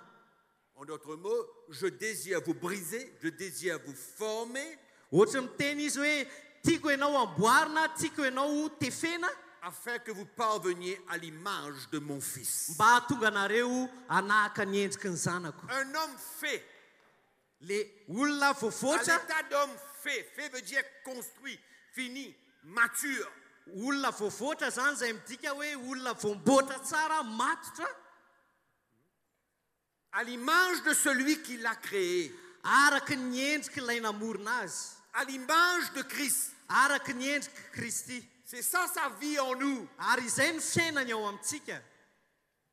Et c'est comme ça qu'on doit le servir. Ary tahaka an'izany no ahafahantsika manompo azy. C'était arrogant. Arrogant. Arrogant, c'est... Arrogant. Le monsieur qui connaît tout, Mirehare zany izy faly izy mahay zavatra rehetra, qui a une autorité charnelle. izay manana fahefana ara-nofo. Mais quand Dieu a commencé son œuvre, Kanefa rehefa Andriamanitra manomboka manao ny et asany, laissez-moi vous dire, il continue encore, hein. dia za te hiteny aminao hoe mbola mitohy manao ny asany tompo Ça fait mal. fa marary zany. Mais Kanefa en retour, valan'izay on sert le Seigneur, manompo ny tompo isika, non pas dans notre force et notre connaissance, tsy amin'ny herintsika na amin'ny fahalalantsika, mais on sert le Seigneur fa manompo ny tompo isika avec sa vie, miaraka amin'ny fiainany par le ministère de l'Esprit. amin'ny alalan'ny asa fanompo ny C'est pourquoi fanamasina. l'Église aujourd'hui a perdu cette onction. Fa maninona ny fiangonana ankehitriny tsy nahazo an'izay ositra izay intsony. Very. Aujourd'hui, on renseigne le peuple de Dieu. On essaye d'éduquer le peuple de Dieu. Dia ankehitriny lasa ohatrany hoe metsika ampianarintsika fotsiny ny vahoaka an'Andriamanitra, ezahantsika taizaina fotsiny izy. On essaye de fabriquer des chrétiens. miezaka isika hanamboatra kristianina On essaye de les obliger à faire ce que la Bible dit. mizahantsika izy terentsika izy hanao arak'izay lazain'ny baiboly Mais comment il va faire ça s'il n'est pas prêt à faire mourir les désirs de sa chair? fa Comment? ahoana ary no ahafaha manatanteraka an'izany raha tsy vonina izy namony ny ara-nofiny aloha Il est sans solution. ary tsy mahita vaolana izy Il lutte, mitolona izy il tombe, menjery il izy reste à terre, ary mijanona eo amin'ny Il tany est any condamné. izy ary il avoelika est izy blessé, maratra il est izy fatigué. reraka izy Comme ça. ohatr'izay ny zavatra misy Et j'ai vécu cela. ary zany ny ainany zany Je sais ce que c'est. fantatro tsara zany Pas de brisement, rehefa tsisy ny pas de fanorotorona formation. rehefa tsisy ny fanamboarana Dieu veut nous former. fa andriamanitra tia hanamboatra atsika Et l'homme de Dieu a besoin de ça. ary ny lehilahy n'andriamanitra mila an'izany L'homme de Dieu, le vrai serviteur de Dieu, ne peut pas échapper à cette expérience. ny mpanompon'andriamanitra tena izy a tsy afaka mandositra an'izany a eo anatrehan'andriamanitra Où il ressent qu'il est en train de perdre le contrôle de sa vie. hoe eo amin'ny fotoana tsapana hoe tena tsy voafehantsony no fiainany Il est dans la main de Dieu et Dieu veut faire ce qu'il veut avec lui. hoe eo an-tanan'andriamanitra ny fiainana ary andriamanitra ny hanamboatra azy arak'izay tiavany azy C'est alors que j'ai compris que le ministère avait un prix à payer. dia teo amin'izay natsapako hoe niasa fanompoana ka misy vidiny aloha Quand j'étais jeune tamin'izaho mbola et tanora que je voyais des prédicateurs prêcher, rehefa mahita mpitoroteny amin'ny je toroteny voulais prêcher comme eux. dia tia toroteny tahaka an'ireny koa tamin'izany Je n'avais aucune idée du prix qu'il fallait payer pour servir Dieu. fa tsy fantatro mihitsy ny vidiny aloha mba ahafahana manompo an'andriamanitra La vie que j'avais besoin de donner et perdre. dia ny fiainana zay tokony ananako a dia avery zany ho very zany Pour moi, le service de Dieu, c'était prier une heure de temps par jour, lire la Bible, 5 chapitres des psaumes, 1 chapitre des proverbes, 2 chapitres de l'Ancien Testament et 3 chapitres du Nouveau Testament. Voilà le ministère. ho a tamin'izany hoe mpanompon'andriamanitra anao anatin'ny asa fanompona mila tsy maintsy mivavaka isan'andro a mamaky oabolana toko anankiroa isan'andro a tsy maintsy mamaky salamo a anankitelo isan'andro a sy ny sisy Et dans 1 an, j'ai fini de lire la Bible. dia mandritry ny herintaona voavako avokoa ny baiboly Et puis le samedi soir, vers 9h jusqu'à 11h30, j'essayais de trouver un message là pour dimanche matin. dia rehefa tonga ny sabotsy a amin'ny tolakandro iny a dia miezaka mitady hoe inona ny toroteny atao a amin'ny lady maraina Et combien de serviteurs de Dieu vont chercher un message d'un autre prédicateur pour venir prêcher le lendemain? dia firifiry moa mpanompon'andriamanitra mihaino toroteny mpitoroteny hafa mba ho toriny ao am-piangonana Il n'y a pas grand-chose là-dedans. fa tsy misy zavatra betsaka mihitsy ao Mais aminy on va chercher quelque chose. fa tsy maintsy mitady zavatra Et on priait, on priait, on priait, on prie. dia mivavaka isika 12 ans. roa mbe folo taona 12 ans. roa mbe folo taona Être serviteur de Dieu comme ça, hoe mpanompon'andriamanitra tahaka an'izany nisy aho sans comprendre ce que Dieu voulait faire dans ma vie. tsy natakatra hoe inona ny tiany tompo atao eo amin'ny fiainako 12 ans. mandritra ny roa mbe folo taona Je prêchais l'évangile. toro filazantsara aho C'était sûrement comme un professeur à l'école, dia tahaka ny ohatrany hoe mpampianatra le any am-pianarany reny dans la tête. ao an-tsaina Et fotsiny un des plus mitsanga. gros problèmes du chrétien aujourd'hui, ary zay ny tena anisan'ny olana lehibe ho an'ny kristianina c'est ankehitriny qu'il veut contenir toutes choses dans sa tête et comprendre toutes choses avec son intelligence. tia ny zavatra rehetra ho ao anatin'ny sainy ao sy atakatra zavatra izy amin'ny alalan'ny sainy fotsiny Et souvent, il faut oublier cette tête-là. ary matetika dia indraindray adino ilay zavatra ao an-tsainy On ne peut pas se confier dans la compréhension de l'évangile par notre intelligence. fa tsy afaka miankina ny fatakaratsika ny filazantsara isika amin'ny alalan'ny saitsika C'est pourquoi Dieu a confondu les intelligents et les sages. zay mahatonga an'andriamanitra nampifangaro izy izy a ny manam-pahendrena sy ny endry Confondu. Et le Seigneur, l'apôtre Paul, nous dit que nous sommes maintenant ministère de la nouvelle alliance, ministère de l'esprit. ozy izy paoly apôstôly ankehitriny ozy izy tsika dia isika no manana asa fanompona ao amin'ny fanekena vaovao Allez lire 1 Corinthiens, vous allez voir comment l'apôtre Paul compare le ministère de la mort dans l'Ancien Testament et le ministère de l'Esprit dans la Nouvelle Alliance. Jere tsara ozy izy ny ampitahan'ny Paoly ny asa ny asan'ny fahafatesana tany amin'ny fanekena taloha sy ny asan'ny fanamasina ty amin'ny fanekena vaovao. Il parle du ministère de la condamnation. Dia miresaka izy ny amin'ny asan'ny fanamelohana. La lettre. Dia ilay soratra. La lettre tue. Ny soratra mamono. L'esprit donne la vie. Fa ny fanahy mamelona. La lettre tue. Ny soratra mamono. Et on veut fabriquer des chrétiens, on veut fabriquer des pasteurs, on veut fabriquer des écoles pour pouvoir essayer de fabriquer des hommes de Dieu. Dia tsika miezaka amorona kristianina, amorona pastera, anangana fianarana baiboly. La parole de Dieu, c'est bien, on a besoin de la parole de Dieu, on a besoin de la connaître. Fa tsika mila mafantatra ny tenin'Andriamanitra. Mais l'homme de Dieu, Fa ny lehilahin'Andriamanitra, il a besoin de mettre sa vie sur l'autel. fa izy tokony mametraka ny fiainany eo amin'ny altara. Offrez votre corps comme un sacrifice vivant. Atoloro ny tenanareo Romains chapitre 12. tahaka ny fanatitra velona masina sitrak'Andriamanitra. Moi, je n'ai jamais compris de l'autel, moi, mettre ma vie sur l'autel, c'est quoi ce truc-là? Tsy takatra mihitsy taloha zany hoe ohatrany ahoana ny fiainako eo amin'ny altara izany. C'est le seul moyen Fa io ihany ny fomba anankiray de transmettre ahafahako mampita le parfum ny hanitra de la connaissance de Christ. ny fahafantarana ny Kristy. Parce que c'est sur l'autel Satria eo amin'io altara io, que Dieu nous forme, eo no anamboarany C'est sur tompo atsika. l'autel Eo amin'io altara io, qu'on est brisé. eo no anorotoro'ny Et tompo c'est sur atsika. l'autel Ary eo amin'io altara quand io, on sort de là, rehefa mivoaka eo on isika, porte le cœur de Jésus. dia mahazo ny fon'ny Un cœur Jesosy. brisé, Fo un torotoro, cœur contrit, fo un mangorakoraka, esprit humble. manana fanahy Et on donne malemy, notre vie pour le peuple de Dieu. ary manolotra ny atsika ho amin'ny vahoaka Nous ne sommes an'Andriamanitra pas isika. simplement des enseignants pour parler de la Bible. Dia tsika tsy mpampianatra fotsiny ka hiresaka amin'ny baiboly intsony. Fotsiny. Il m'a fallu des années pour comprendre Fa- le prix que j'avais besoin de payer pour être un prédicateur de l'évangile. Fa fotoana maro no nahafahako natakatra hoe manahoana tokoa ny vidiny tokony alohako mba ho tonga mpitoro ny filazantsara.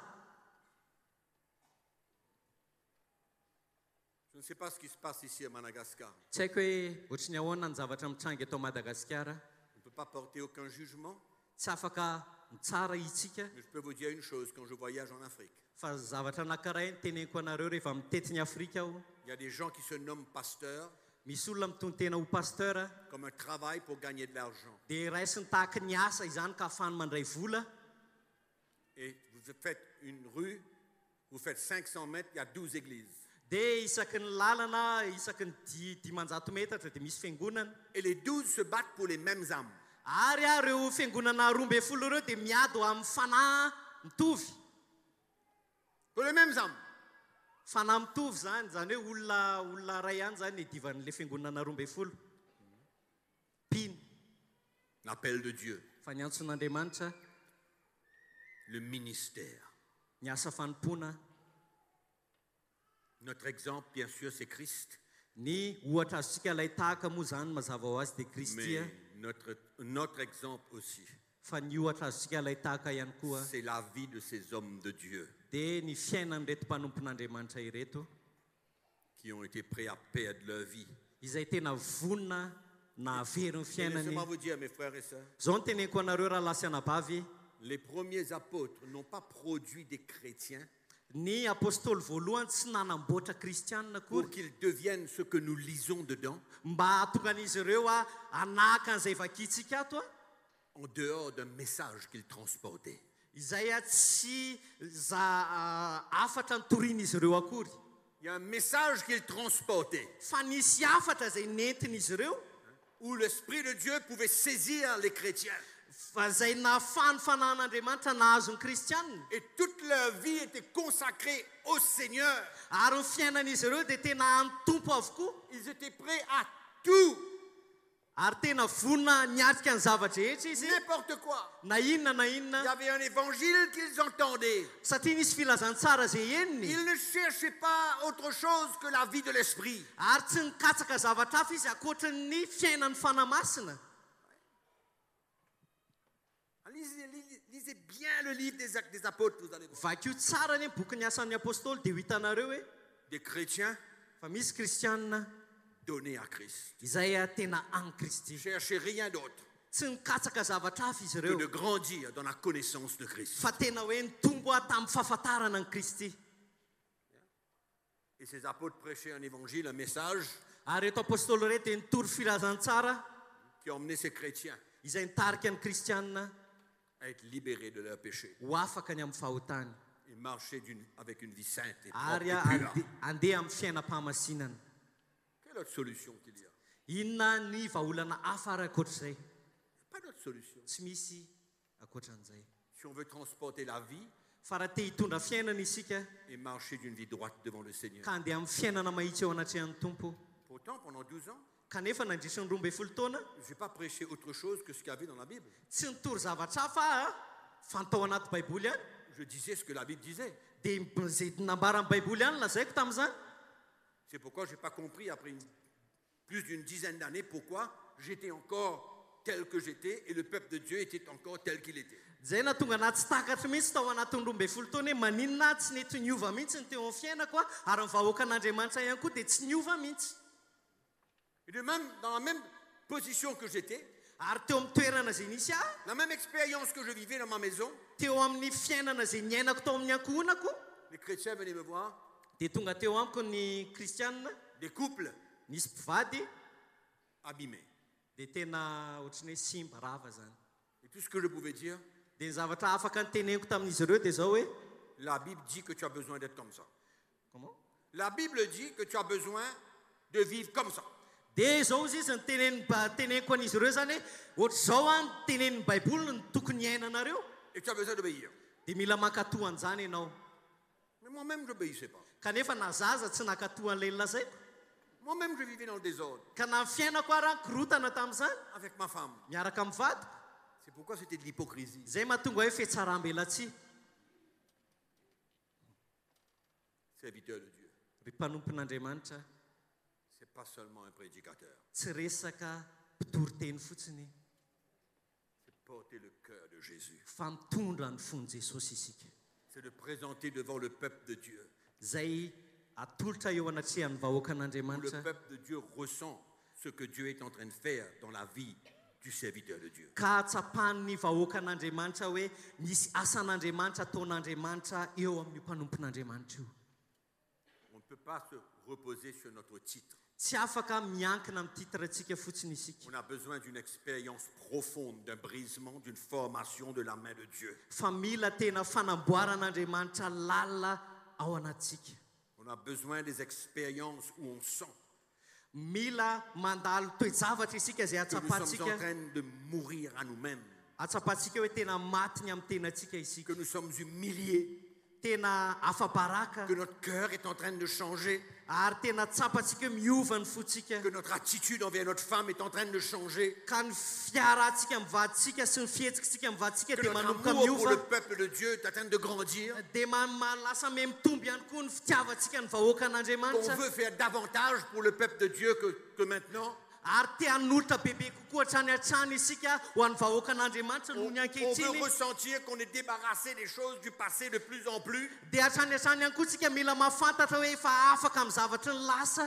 On veut ressentir que les relations de l'esprit avec le peuple de Dieu s'affermissent. Ary mila matsapa ihany koa sika hoe fifandraisantsika ara-panahy vahoakan'Andriamanitra me miorina tsara. Et on veut ressentir que le peuple de Dieu est sur le même chemin que nous.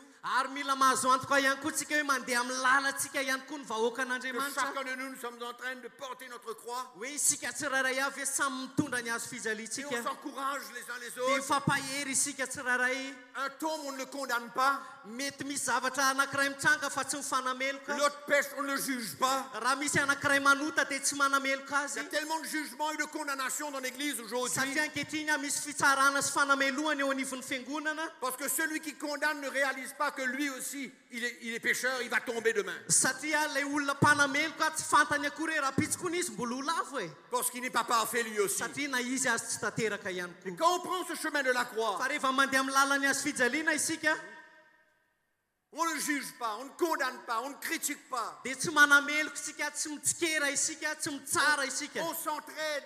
fa mifanampy. On se soutient, mifanohana, on s'encourage. mifampahery.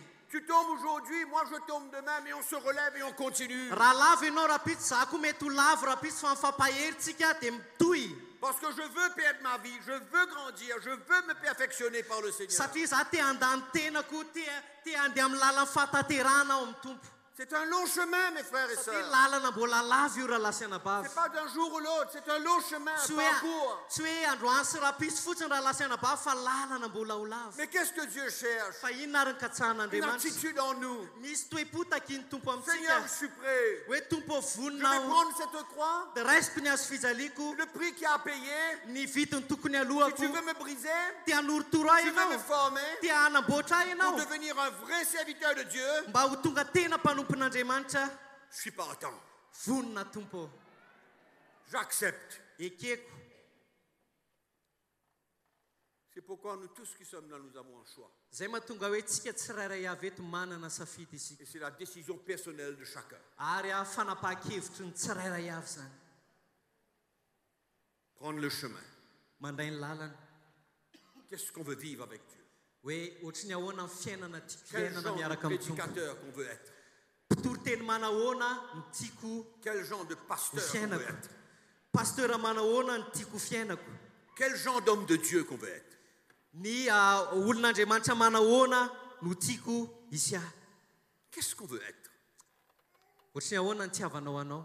Comment on veut servir Dieu? Ohatrany ahoana ny tianao hanompoana ny tompo.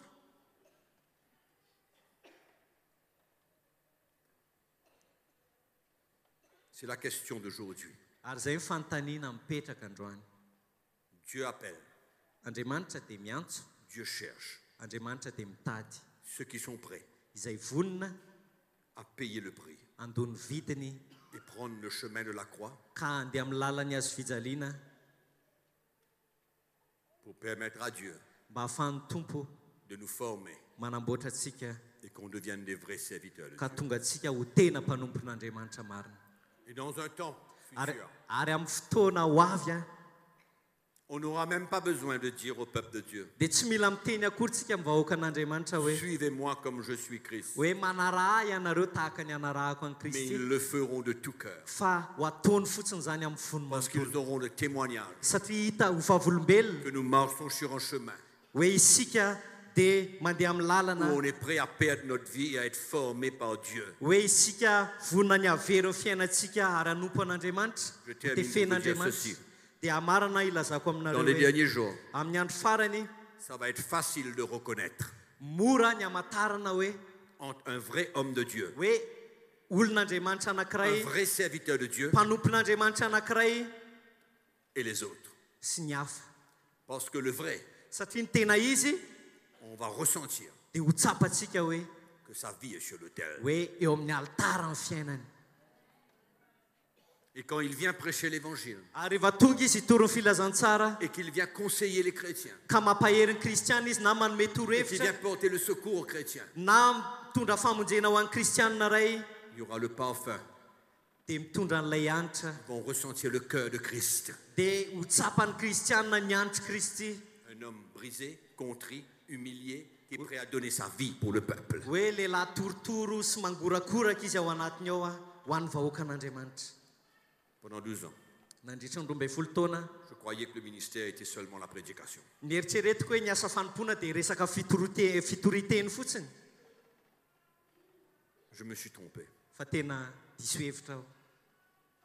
largement trompé, Tena hoe diso hevitra tanteraka aho, parce que je voulais quelque chose que ma chair me demandait. satria ny zavatra ekeko dia ny zavatra takiany nofo amiko. Ça veut dire servir Dieu Dikan'izay hoe manompo an'Andriamanitra en étant fier.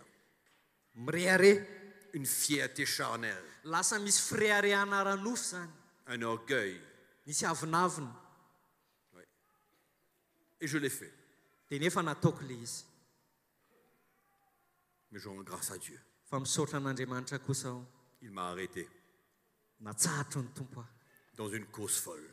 tao anatin'ny azakazaka tsy Je ne izy. savais pas où j'avais terminé. Tsy fantatro akory hoe aiza ny hafarako. Je ne sais pas qu'est-ce qui sortirait de mon mariage. Tsy fantatro hoe nanahoana re ny faran'ny fiainanay mivady. Je ne sais pas. Tsy fantatro tsony.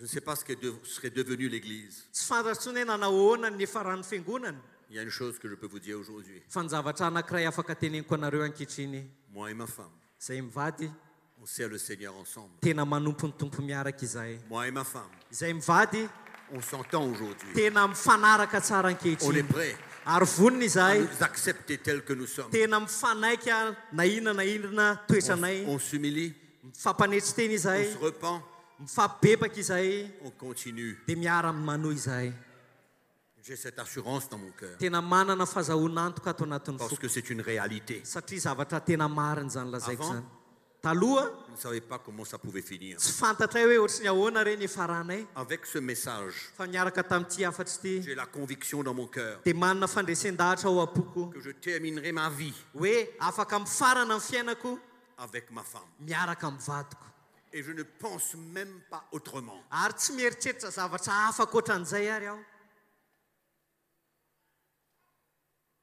Oui. Pourquoi? satria maninona Ce message amène une crainte. io afatra io dia mitondra tahotra Ce message amène une crainte, io afatra io dia mitondra une tahotra bonne crainte.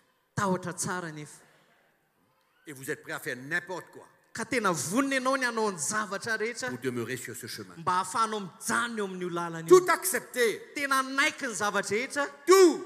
zavatra rehetra Accepter de perdre tout. anaiky avery ny zavatra rehetra Tout.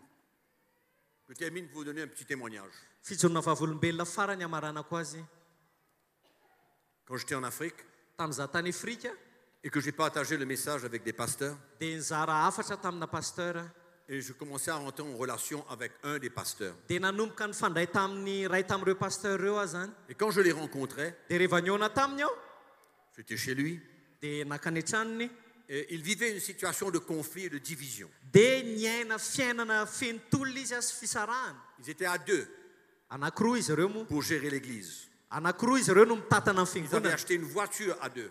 dia nividy tomobile anankiray izy ireo an'izy roa Tout ce qu'appartenait l'église était sous le nom de ces deux personnes. dia izay fanana fiangonana rehetra zany dia misoratra amin'ireo lehilahy roa ireo Et quand je suis arrivé là-bas, c'était en plein conflit. dia rehefa tamin'izaho tonga tany moa zany dia tena tao anatin'ny tena ady izy ireo Personne ne voulait perdre. tsy misy te hanaiky mihitsy tsisy te ho resy Chacun voulait hisser de son côté.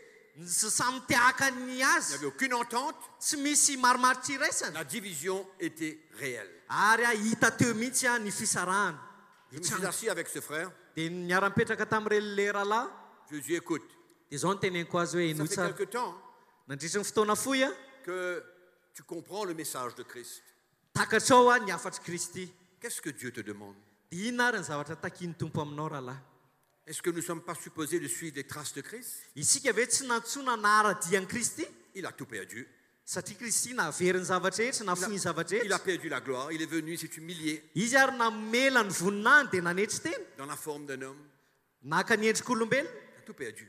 namela ny zavatra Il a tout rehetra izy accepté. fa nanaiky ny zavatra rehetra Je lui ai dit alors. dia ozy izy a dia ahoana ary Et j'étais convaincu dans mon cœur. dia tena risy lahatra tao am-poko hoe Je lui ai dit, mon frère, rahalahy va voir cette personne. ndany ianao a mandeha makany amin'ilay olona Donne-lui tout.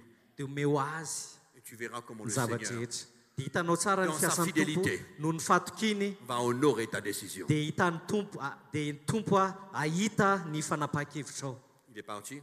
dia lasa le rahalahy Il a mis un terme à cette relation. dia nytapahany moa ilay fifandraisana Il a tout donné. dia nomeny an'ilay rahalahy ny fananana rehetra tomobila trano Tout ce qu'il y avait dedans. zay rehetra tao anatin'ilay trano Tout. nomeny an'ilay rahalahy Il est avokoa parti dia lasa le rahalahy sans rien. tsisy ninona intsony Aujourd'hui. ankehitriny kosa nefa Aujourd'hui. ankehitriny C'est un homme de Dieu respecté. tena hoe lehilahy n'andriamanitra tena hoe ajaina izy C'est un homme de Dieu qui a reçu de Dieu toutes sortes de bénédictions. tena hoe lehilahy n'andriamanitra izay nahazo avy amin'andriamanitra tena hoe fitahiana lehibe Rien à voir avec ce qu'il vivait avant. tsisy idirany akory tsinitsinina akory izay nananany teo aloha Sa décision de prendre sa croix dans ce moment fa ny ilay fanapahan-keviny a handray ny azo fijaliany tamin'ilay fotoana anankiray a ouvert la porte dia nanokatra ny varavarana pour que Dieu, dans sa bonté et son amour hoe Andriamanitra tao anatin'ny fitiavany sy ny famindrapony puisse emmener son plan dans sa vie dia nitondra ny drafitrany teo amin'ny dans fiainan'ilay une lehilahy dimension qu'il n'a jamais vue auparavant. tamin'ny dingana lehibe izay tsy niainan'ilay rahalahy akory tany aloha tany. J'ai besoin de vous encourager. Dia tena mila mampahery anareo aho hoe Pourquoi j'ai besoin de vous encourager? fa maninona mila mampahery anareo Parce que je androany sais ce que ça demande. satria fantatro ny zavatra takiany zany C'est une grande demande dans la vie de ce satria frère. tena teo amin'ny io rahalahy io tena De tout goavana quitter, de tout be perdre. tena hoe ahafohy ny zavatra rehetra Voiture, église, chaise, haut-parleur, micro, tout. hoe tomobila trano miaraka amin'ny bafla sy ny sisa lasa daholo Mais pas pour rien. kanefa ny tsy foana akory Dieu sait fandriamanitra nafantatra comment honorer hoe ohatry ny ahoana celui qui est prêt à l'obéir. hitan'andriamanitra izay vonona ny ankatoa azy.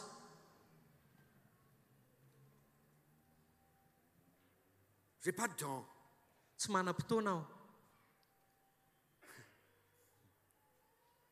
Il y a des pasteurs ici qui sont venus en île Maurice, Misy pasteur tonga eto efa tany Maurice qui ont vu izay nahita notre auditorium. nahita ny trano izay Nos ivavahanay bureaux. zany nahita ny braonay. Il ne faut pas croire que c'est venu comme ça. Aza mieritreritra nareo hoe tonga dia tonga teo fotsiny Il ne faut reo. pas croire que c'est venu par une seule bénédiction comme ça. Aza mieritreritra ianareo hoe nisy fitahiana tonga ohatry zao fotsiny dia nisy le trano zany. Tsy zay. Nous avons eu à traverser des persécutions, Fa tena nisy fotoana izay tena nandalo fanenjehana mafy. des moments les plus durs de ma vie, Tena hoe fotoana anisan'ny mafy indrindra teo amin'ny fiainako. où j'avais commencé à comprendre ce message. Nanomboka natakarako an'ity afatsy ity. Ma femme et moi, nous étions sur les journaux à Maurice, première page, 5 pages tous les jours. Ary izay mivady dia miseho gazety eo amin'ny page voalohany indimy isan'andro. Ils ont voulu fermer l'église, Dia izy ireo moa dia nanam-paniriana nous anakatona détruire et fiangonana. détruire l'œuvre de Dieu. Ary izy ireo te hamotika ny asan'Andriamanitra. J'avais un choix Fa nanana safidy aho de me défendre. hoe hiady hiaro J'avais tena. un choix Nanana safidy aho de me justifier. hanamary tena. J'avais un choix d'aller en cours. Nanana safidy aho no any amin'ny tribunal. J'avais un choix d'écrire dans les journaux et de répondre à ces articles faux.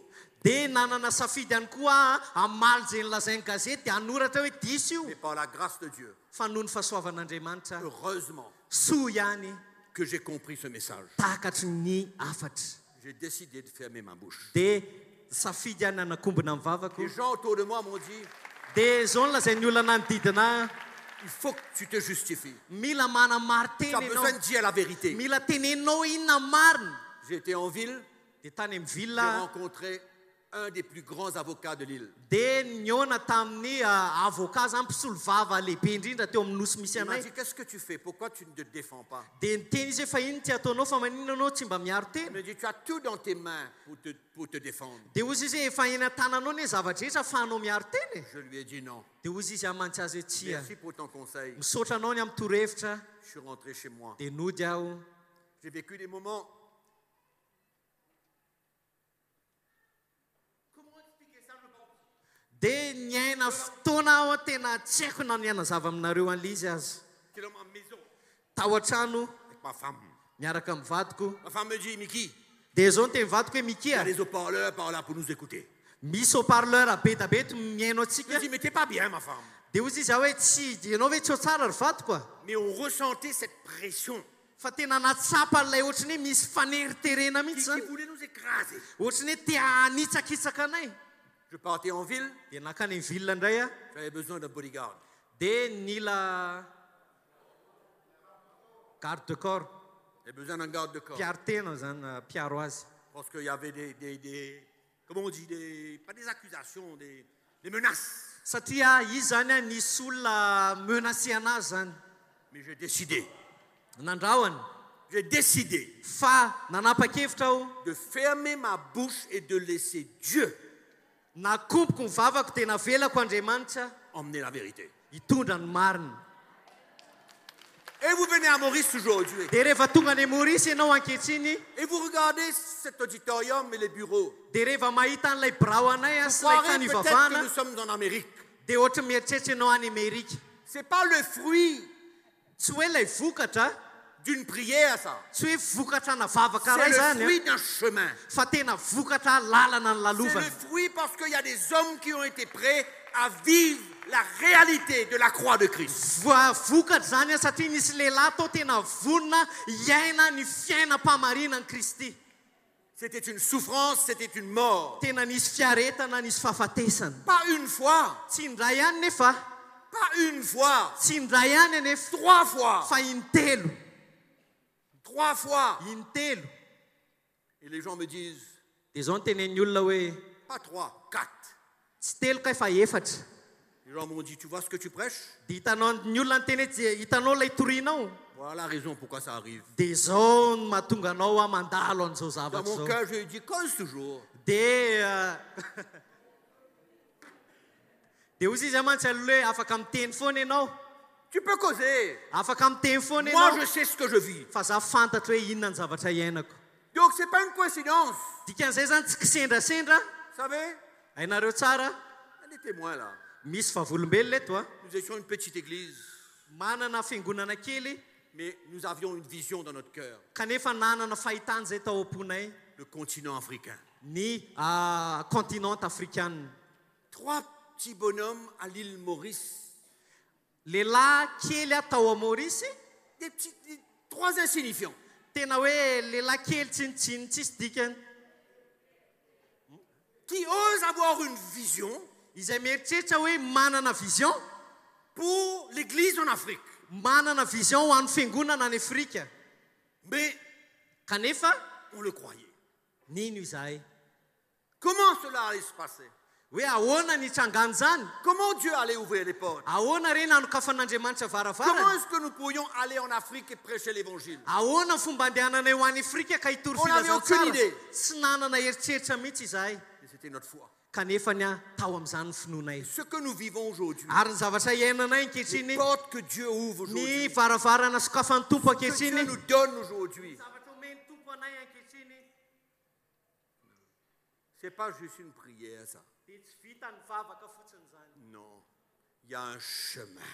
Fa nisy lalana ny lalovana tao.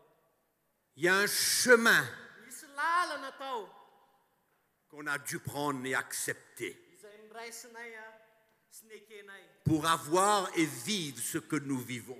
mba ahafahanay miaina ny zavatra Et niainanay. c'est pas fini. Ary tsy mbola tapitra Il y aura encore. fa mbola isy ihany.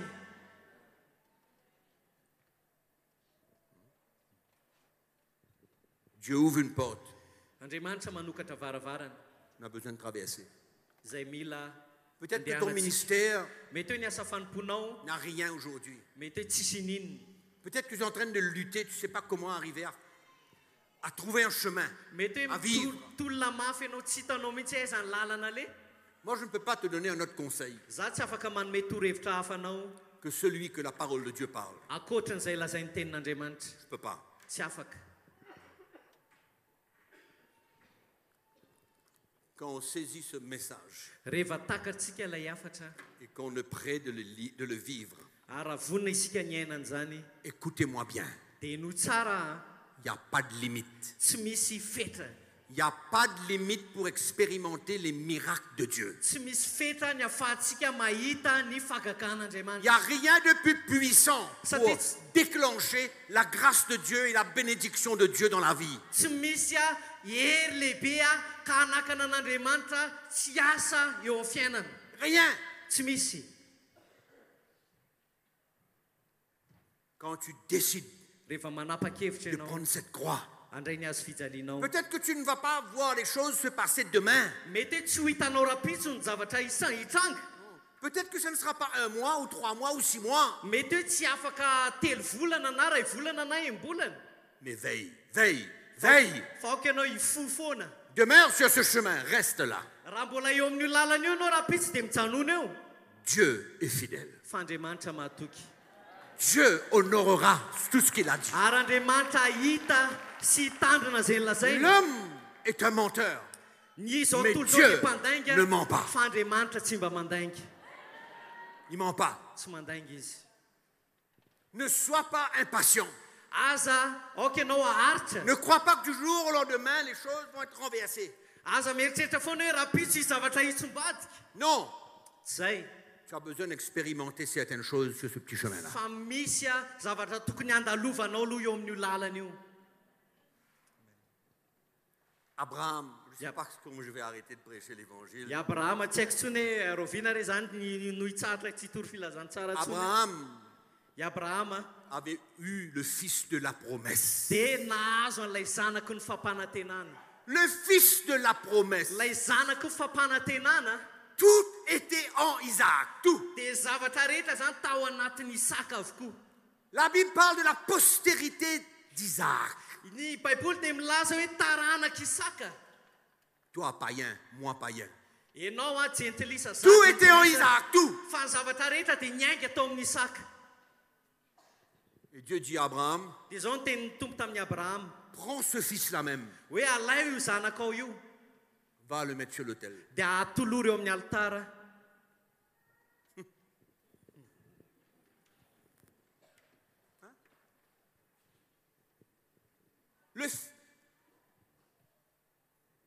Le fils de la postérité, ilay zanaky ny fampanantenana va le mettre sur l'autel. dana atolory eo amin'ny alitara Va.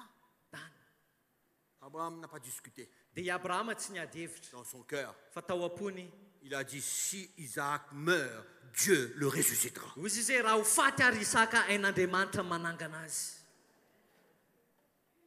Hébreux chapitre 11. ao amin'ny hébreo toko faraky ambin'ny folo Il a été, Dieu l'a arrêté juste au moment. dia ten'andriamanitra nanatsatra ny abrahama teo amin'ny fotoana nety Quelle était sa récompense? dia inona ny valom-piti azony avy eo Combien de temps après, Abraham a reçu sa récompense? firy taona taty aoriana i abrahama nandray ny valom-pitiany avy eo Combien de temps après? fotoana Combien de temps? fafiry fotoana fafiry taty aoriana Depuis le jour nanomboka tamin'ny andro de la promesse ny fampanantenana jusqu'à la mort de Christ. mandra-pahafatiny kristy C'est pourquoi Abraham est devenu le père de toutes les nations. zay mahatonga ny ten'andriamanitra milaza hoe i abrahama Parce que tu es ray ny devenu, firenena maro les enfants de la postérité. satria ianao a no tonga zanaky ny fampanantenana Tu as compris? azonareo ve Dieu ne badine pas. Dieu ne badine pas. Il ne joue pas. andriamanitra tsy milalao tsy mivazivazy Nous ne sommes pas dans une kermesse là. tsika tsy ao anatina kermesy ankehitriny a Nous ne sommes pas au marché. tsika tsy anetsena Nous sommes dans l'église de Jésus-Christ. fa ato anatin'ny fiangonan'i jesosy kristy Et Dieu ne joue pas avec nous. ary andriamanitra tsy milalao amintsika Dieu nous promet beaucoup de choses. andriamanitra mampanantena zavatra maro atsika Mais quand on ne fait pas ce que Dieu nous demande, fa rehefa tsy manatanteraka ny zavatra takiny on invente d'autres choses. dia lasa mamorona zavatra hafa isika Mais moi, je ne veux pas des bénédictions inventées par moi. fa za tsy mila fitahina zay fitahina firomboko Moi, je veux recevoir la bénédiction qui vient de Dieu fa za te azo fitahina zay avy et Dieu amin'andriamanitra seul. ary andriamanitra irery ihany Pas la bénédiction fabriquée par moi. tsy fitahina zay fironoko a Dieu seul. fa avy amin'andriamanitra rery ihany Et la bénédiction de Dieu ary ny fitahina avy amin'andriamanitra est un fruit. dia vokatra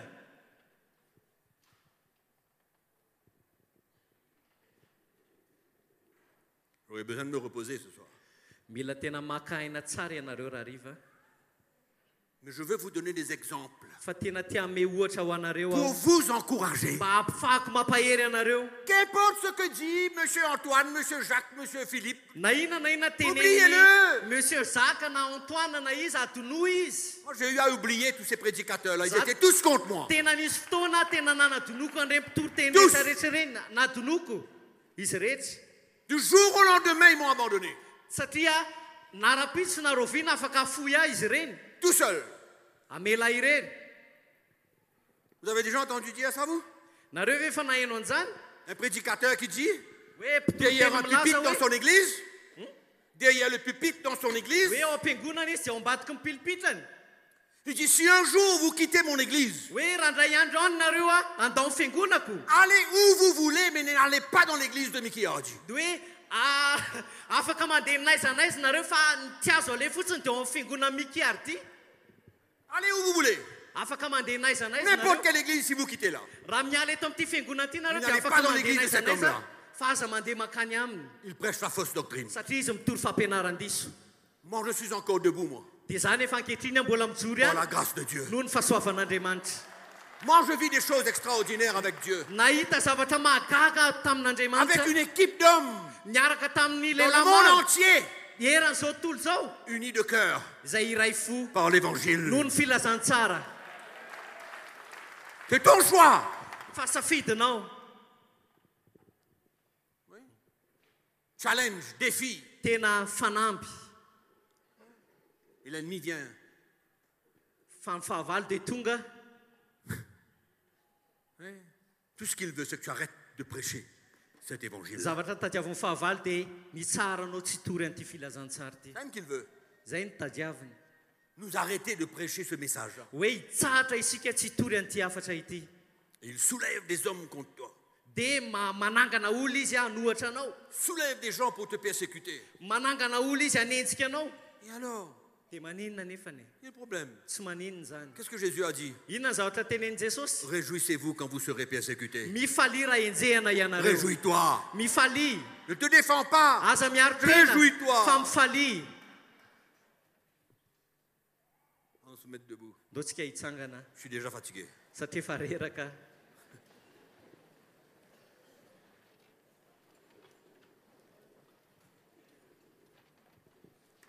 Moi, je veux voir des vrais.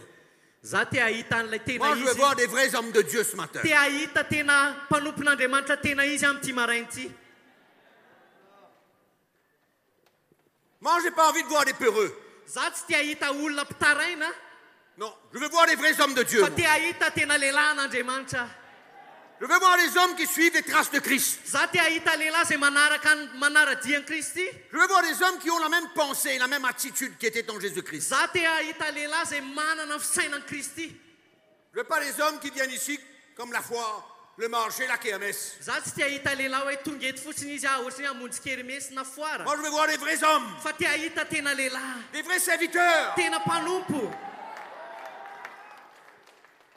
qui embrassent ce message de la croix, izay nandray marina ny afatry ny azo qui fijaliana vivent ce message, izay miaina an'io afatra io qui prêchent ce message, ary mitory an'io afatra io qui défendent ce ary message miaro an'io afatra io de tout leur cœur. amin'ny fony manontolo Que Jésus soit glorifié, aoka jesosy nomena ny que son voninahitra nom soit élevé. aoka ny anarany isandratra Jésus, jesosy son message à lui. ny afany azy zany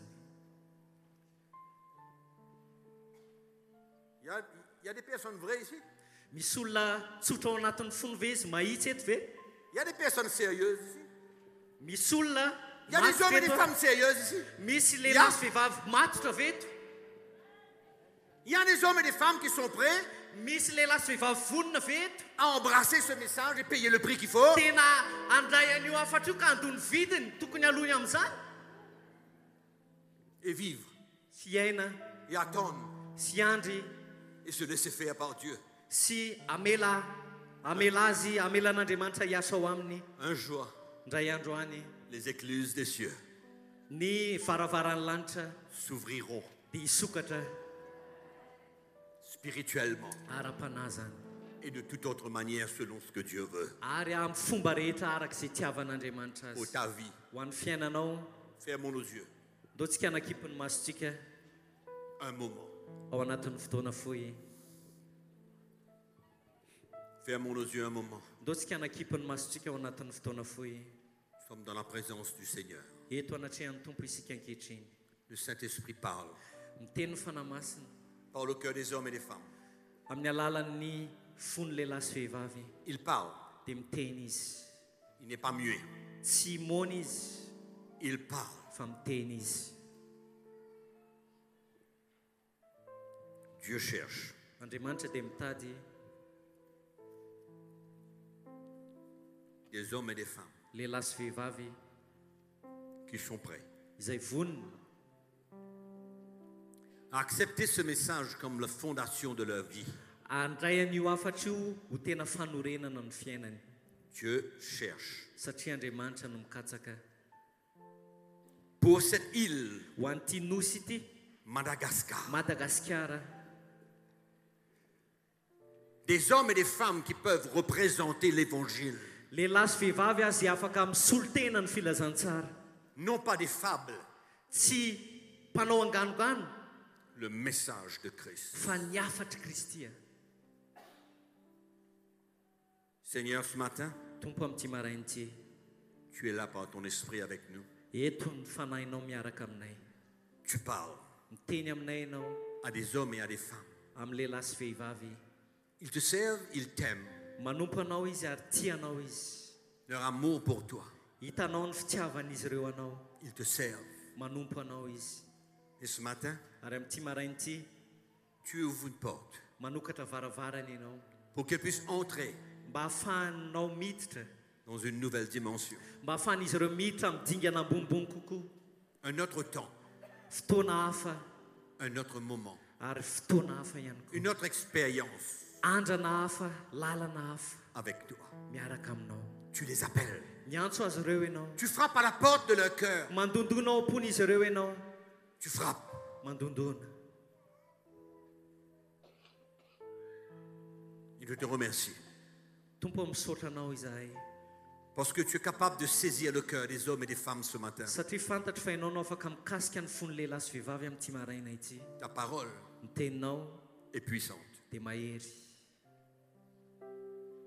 Elle va dans la profondeur des cœurs. dia tonga ny mpony naty lalon'ny fony tsirairay avy zany Seigneur, ce matin, amin'ity marain'ity tompo il n'y a pas d'âge. tsy misy taona Il n'y a pas la longueur de temps que nous avons servi Dieu. tsy misy dikany ny alavan'ny fotoana nanompoana ianao Quand tu parles, fa rehefa miteny ianao tu parles pour aujourd'hui. dia miresaka ny amin'ny ankehitriny Et aloha. aujourd'hui, ary androany any tu appelles les hommes et les femmes. dia miantso lehilahy sy vehivavy ianao Et je te remercie. ary misaotra anao zahay Nous sommes tous dans cette salle ce matin, tompo eto amin'ity efitrano ity zay amin'ity marain'ity dans l'attente.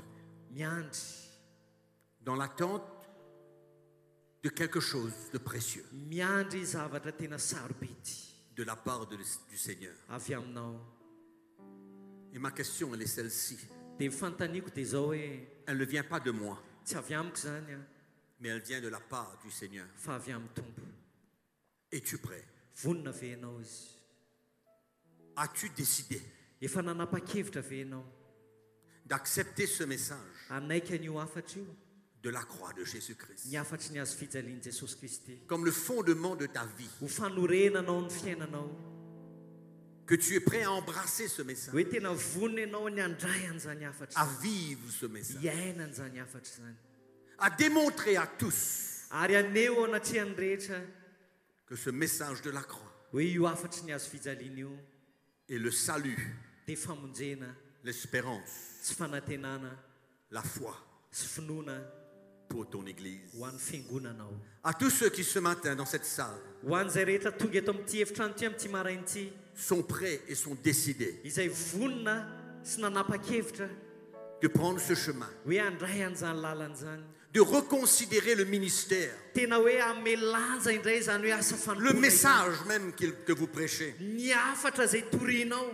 Vous avez reçu quelque chose dans votre cœur de la part du Saint-Esprit ce matin nandray zavatra avy amin'ny tompo ianao tamin'ity maraina ity et vous êtes prêts à répondre à son dia appel. tena vonona kosa ianao ny andray ny Vous êtes prêts? amaly ianao Vous le amaly ny croyez afatra. sincèrement. ary tena mino ianao ny fonao Vous manontolo avez une conviction personnelle. tena mananao fandresen-dahatra manokana ianao anatinao Pas parce que quelqu'un croit, tsy hoe misy olona anankiray mais une mino conviction personnelle. fa ao anatinao misy Que c'est le fandresen-dahatra chemin que Dieu veut que vous preniez. hoe tena hoe eo amin'ny lalana zay tiany tompo andalovanao Je veux prier ce matin tia hivavaka androany avec tous ceux ho an'ireo zay qui ho an'ireo zay sont prêts vonona à relever ce défi andray an'izany fanampy zany et à prendre ce message ary andray an'io afatra io pour votre vie. ho an'ny fiainanao Là où vous êtes ce matin, na iza misy anao amin'ity si vous êtes prêts eo am-pitoerany eo raha et que vonona c'est votre ianao décision personnelle, ary raha tena hoe fanapa-kevitra ao manokana c'est votre conviction ce matin, raha tena hoe fandresen-dahatra ao manokana zany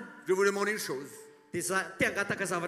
Juste indiquez-moi par votre main que vous êtes prêt à le faire. Tena En hoe levant votre atsangano main. tananao raha vonina ianao a zay fotsiny a Ce message hoe io afatra io est ma vie.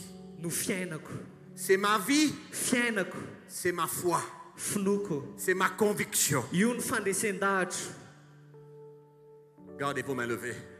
ajanao nitsangana ny Dans tananao votre cœur, fa ao am-ponao ao kosa avant que je prie, alohan'ny ivavahako demandez à Dieu dia mangata amin'ny tompo le désir de votre cœur. hoe tompo manam-paniriana nyzany tokoa anaty Criez à Dieu miantsoatsoa ny tompo pour ce que tu veux. ny amin'ny zavatra ilainao anatin'ny Dis-lui fonao. combien tu es prêt teneno mihitsy izy hoe tompo à volinao accepter ce message. andray an'io afatra io Dis-lui combien tu es prêt à le vivre. teneno hoe tompo vonina ny anaraka anao Parle miresa aminy et on va prier ensemble. dia ce andao matin. hiaraka hivavaka andray Parle. miresa aminy Parle à Jésus. miresa aminy jesosy Parle. miresa aminy Dis-lui ce que tu veux. teneno azy ilainao Dis-lui ta conviction. teneno azy ny fandresen-dahatra ao Dis-lui ce que tu veux. Dis-lui. teneno aminy zany Il est là. fa eto izy Il est là avec toi. eto izy miaraka aminao Sa grâce sera avec toi. ny fahasoavany miaraka aminao Tu ne seras pas seul sur ce chemin. tsy irery ianao amin'io lalana io Ta grâce, sa grâce, sa grâce est fa là. fahasoavanao fahasoavanao eo Ta décision ny fanapa-kevitrao va être accompagnée d'une grâce exceptionnelle. dia izy fahasoavan'andriamanitra naraka an'izany manokana Oh, les choses nouvelles, les expériences nouvelles. ny lalana Parle, vaovao parle, Seigneur. miresamy tompo raha lasy anabavy Oh, Jésus, merci o jesosy misaotra anao pour ta fidélité, ny amin'ny fatokianao pour ta grâce et ta bonté envers cette ny nation. fahatsarahanao sy ny fahasoavanao eto amin'ity fireneny ity Seigneur, ces hommes et ces femmes qui sont là sont les plus importantes personnes de cette nation. tompo reto olona reto no tena zava-dehibe indrindra ho an'ity fireneny ity Merci, misaotra anao zahay merci.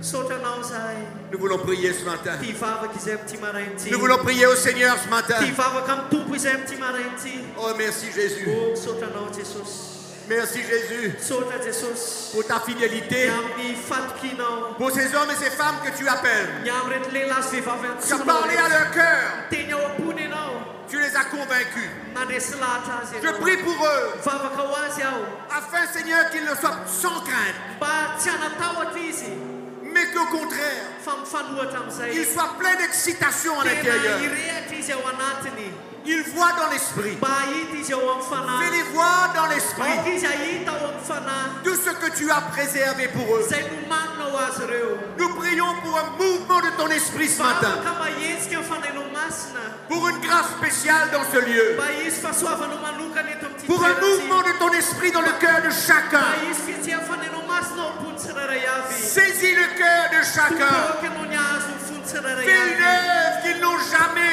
connue. tompo asa izay mbola tsy niainany Que ce soit une expérience nouvelle. na andrana vaovao zany Oh, que la croix devienne pour eux aoka ny azo fijaliana ho tonga ao le amin'izy ireo fondement de leur vie. ho fototry ny fiainan'izy Nous ireo crions à toi ce miantso matin, anao izay amin'ity maraina ity Dieu Tout-Puissant. andriamanitra mahery eo Jésus, tu bâtis ton église. tompo ianao manorina ny Tu as fiangonanao appelé ces hommes et ces femmes. miantso an'ireto lehilahy sy vehivavy reo Merci, misaotra anao merci misaotra anao de les toucher profondément. mikasika an'izy ireo anaty lalana Qu'ils fony aient aucune crainte mba tsy hanatahotra izy qu'à travers des moments d'épreuves et de hoe difficultés, nao anatin'ny fotoany tsarotra na fisedrana ils sauront tenir ferme dia tena afaka hijoro izy ensemble miaraka dans l'unité de cœur ao anatin'ny pour firaisampo te servir. mba ahafahan'izy ireo Tu vas manova briser les barrières, tompo ianao ny anala ny tu vas briser sakana les obstacles, anala ny sakana tu vas briser les différences, anala ny tu vas fahasamafana emmener un même esprit, fa ianao ny un tonga même cœur, fanahy iray fo une même âme.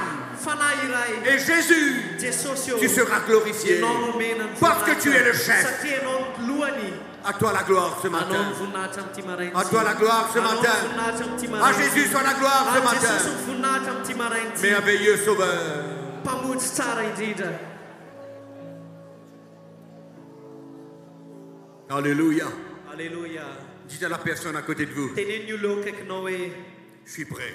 vonina hoe Je suis prêt vonina aho pour vivre ce message. mba hiaina n'io afatra io Avec toi. miaraka aminao Avec toi. miaraka aminao Ensemble. miaraka isika Pas tout seul. tsy Ensemble. reny afa miaraka isika Je suis prêt à vivre ce message ensemble. Vonona niaraka iaina an'io afa-tsy ho miaraka. Le diable, Fa ny devoly il est vaincu. efa resy. Le diable est vaincu. Ny devoly efa resy. Jésus règne. Fa Jesosy no manjaka. Son église va se lever. Ary hitsangana ny fiangonany. Alléluia. Alléluia. Son église de Madagascar va se lever. Ny Madagasikara hitsangana. Les forces de l'enfer Ny varavaran'ny seront détruites. dia ho potika. Et l'église le Seigneur va lever une église forte. Ary ampijoro fiangonana matanjaka ny tompo. Elle aura une voix. Dia manana lalana. Alléluia. Alléluia. Merci Seigneur. Sotra Jesosy. Oh, que Jésus soit glorifié. Aoka Jesosy nomena ny Oh, voninahitra. que Jésus soit glorifié. Aoka Jesosy nomena ny voninahitra. Élevons son nom. Ataontsika anaratra ny anarany. Élevons son nom. Atao anaratra ny anarantsika androany. Élevons son nom. Atao anaratra ny anarantsika. Alléluia. Alléluia. Alléluia Seigneur. Tu es vivant. Tu es vivant. Velona ianao Jesosy. Merci. Sotra anao zahay. Alléluia. Sotra anao Jesosy. On va adorer Jésus. Ataontsika Adorer le hiterany Seigneur. tompo.